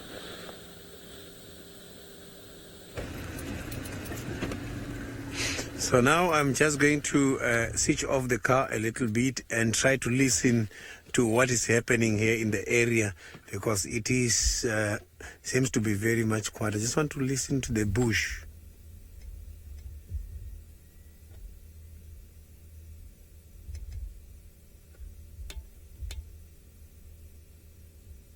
I haven't picked up any noise.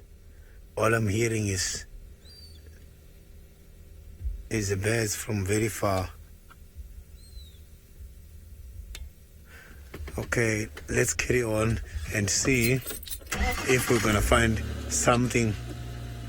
The fact that the bush is quiet does not mean there is nothing.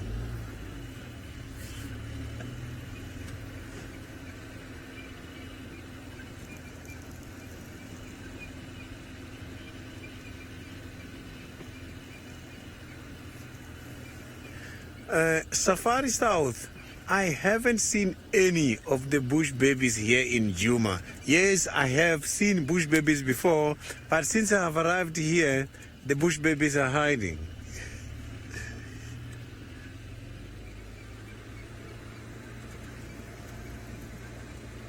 So bush babies are one of those very interesting animals. I love them too much.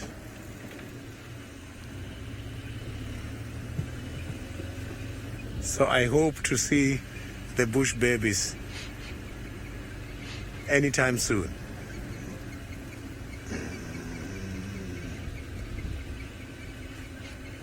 So in this area where I'm driving now,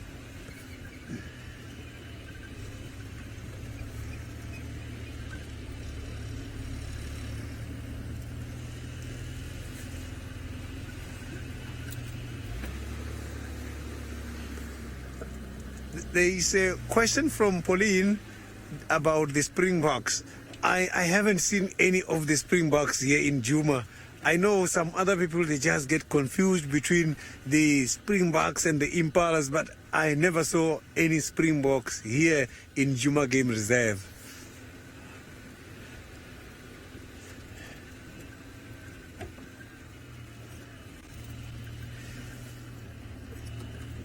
Yeah, I got one of the viewers commenting that the springboks, unfortunately, in the whole of Djuma, whole of Kruger National Park, there isn't any.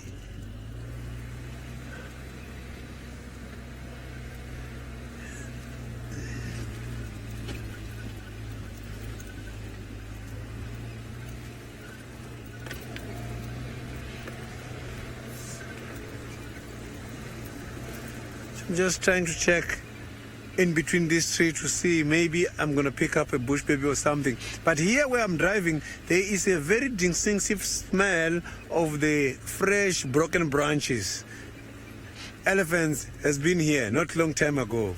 So I got to be very careful when it comes to the spotlights, because the big mammals such as the elephants, they don't like spotlight.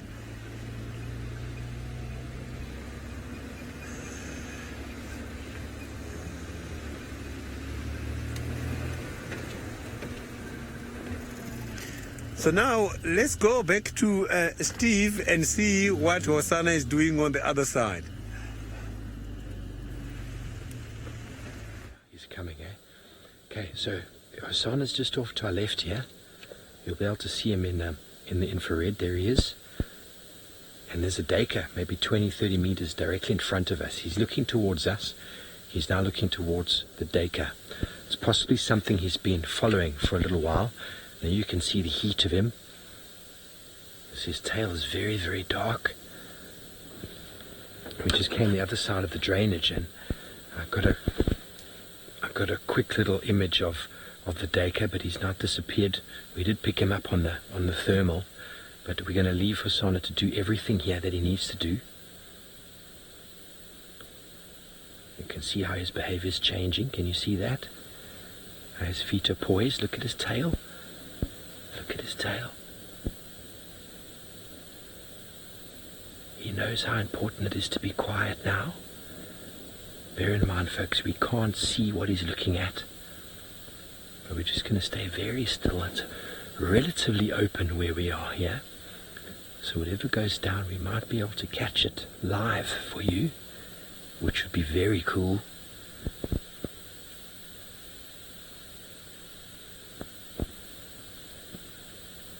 He's moving directly towards where we last saw the duiker. Okay, so we're back on the main camera. Here his intention is very clear.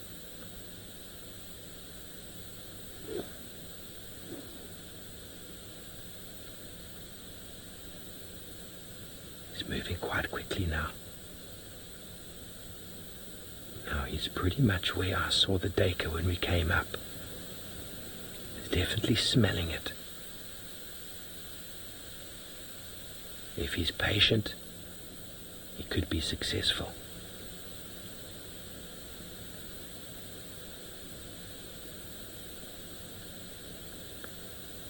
Come on, Hosanna, says Pisces Bobby. Yes, he does have mighty hunting skills. Stop going all that way though, Hosanna. That gets very tricky to follow over there. Very tricky indeed.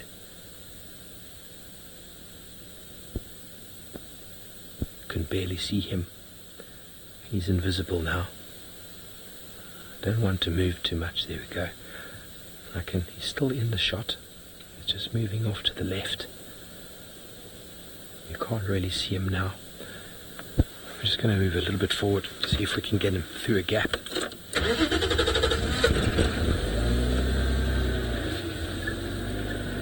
Is there a gap here? I think there might be.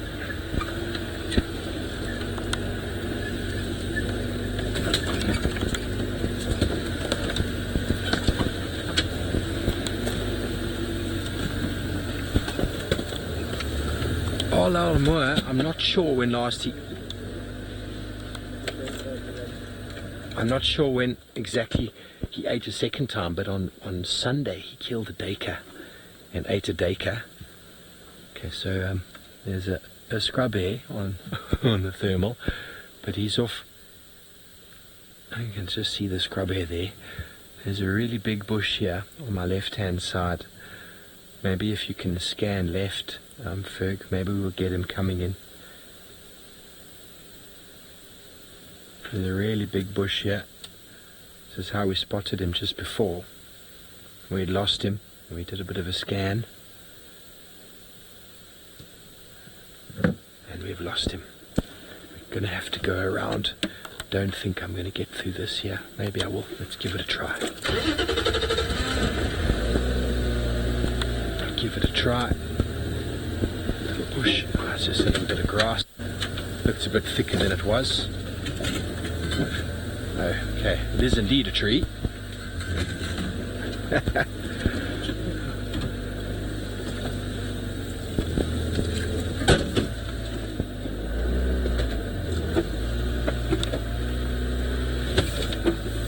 Hold on, Ferg. Just going to go over that little log.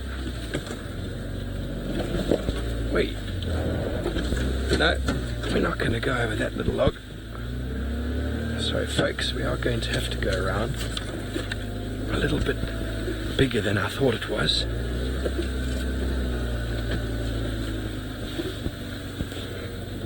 Are you okay there, Ferg? Got a big buffalo thorn tree behind me. This is awkward. Okay. Are we through it?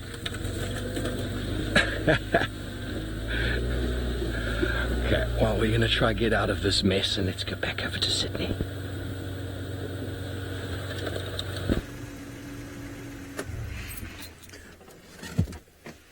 Yeah, I'm still trying to see if I'm going to find any of the nocturnals here in this area. But it seems to be very quiet where I am now. I'm back again towards much more the central part of the where I have started. Yeah, it's better. So I haven't seen any of these. So yeah, it has been a great afternoon. We were very lucky with the buffaloes, and we were very lucky also with Hosanna. So the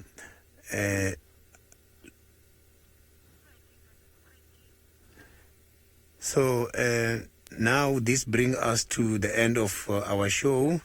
And let's meet again tomorrow at 6:30. Thank you very, very much for all your comments and your questions.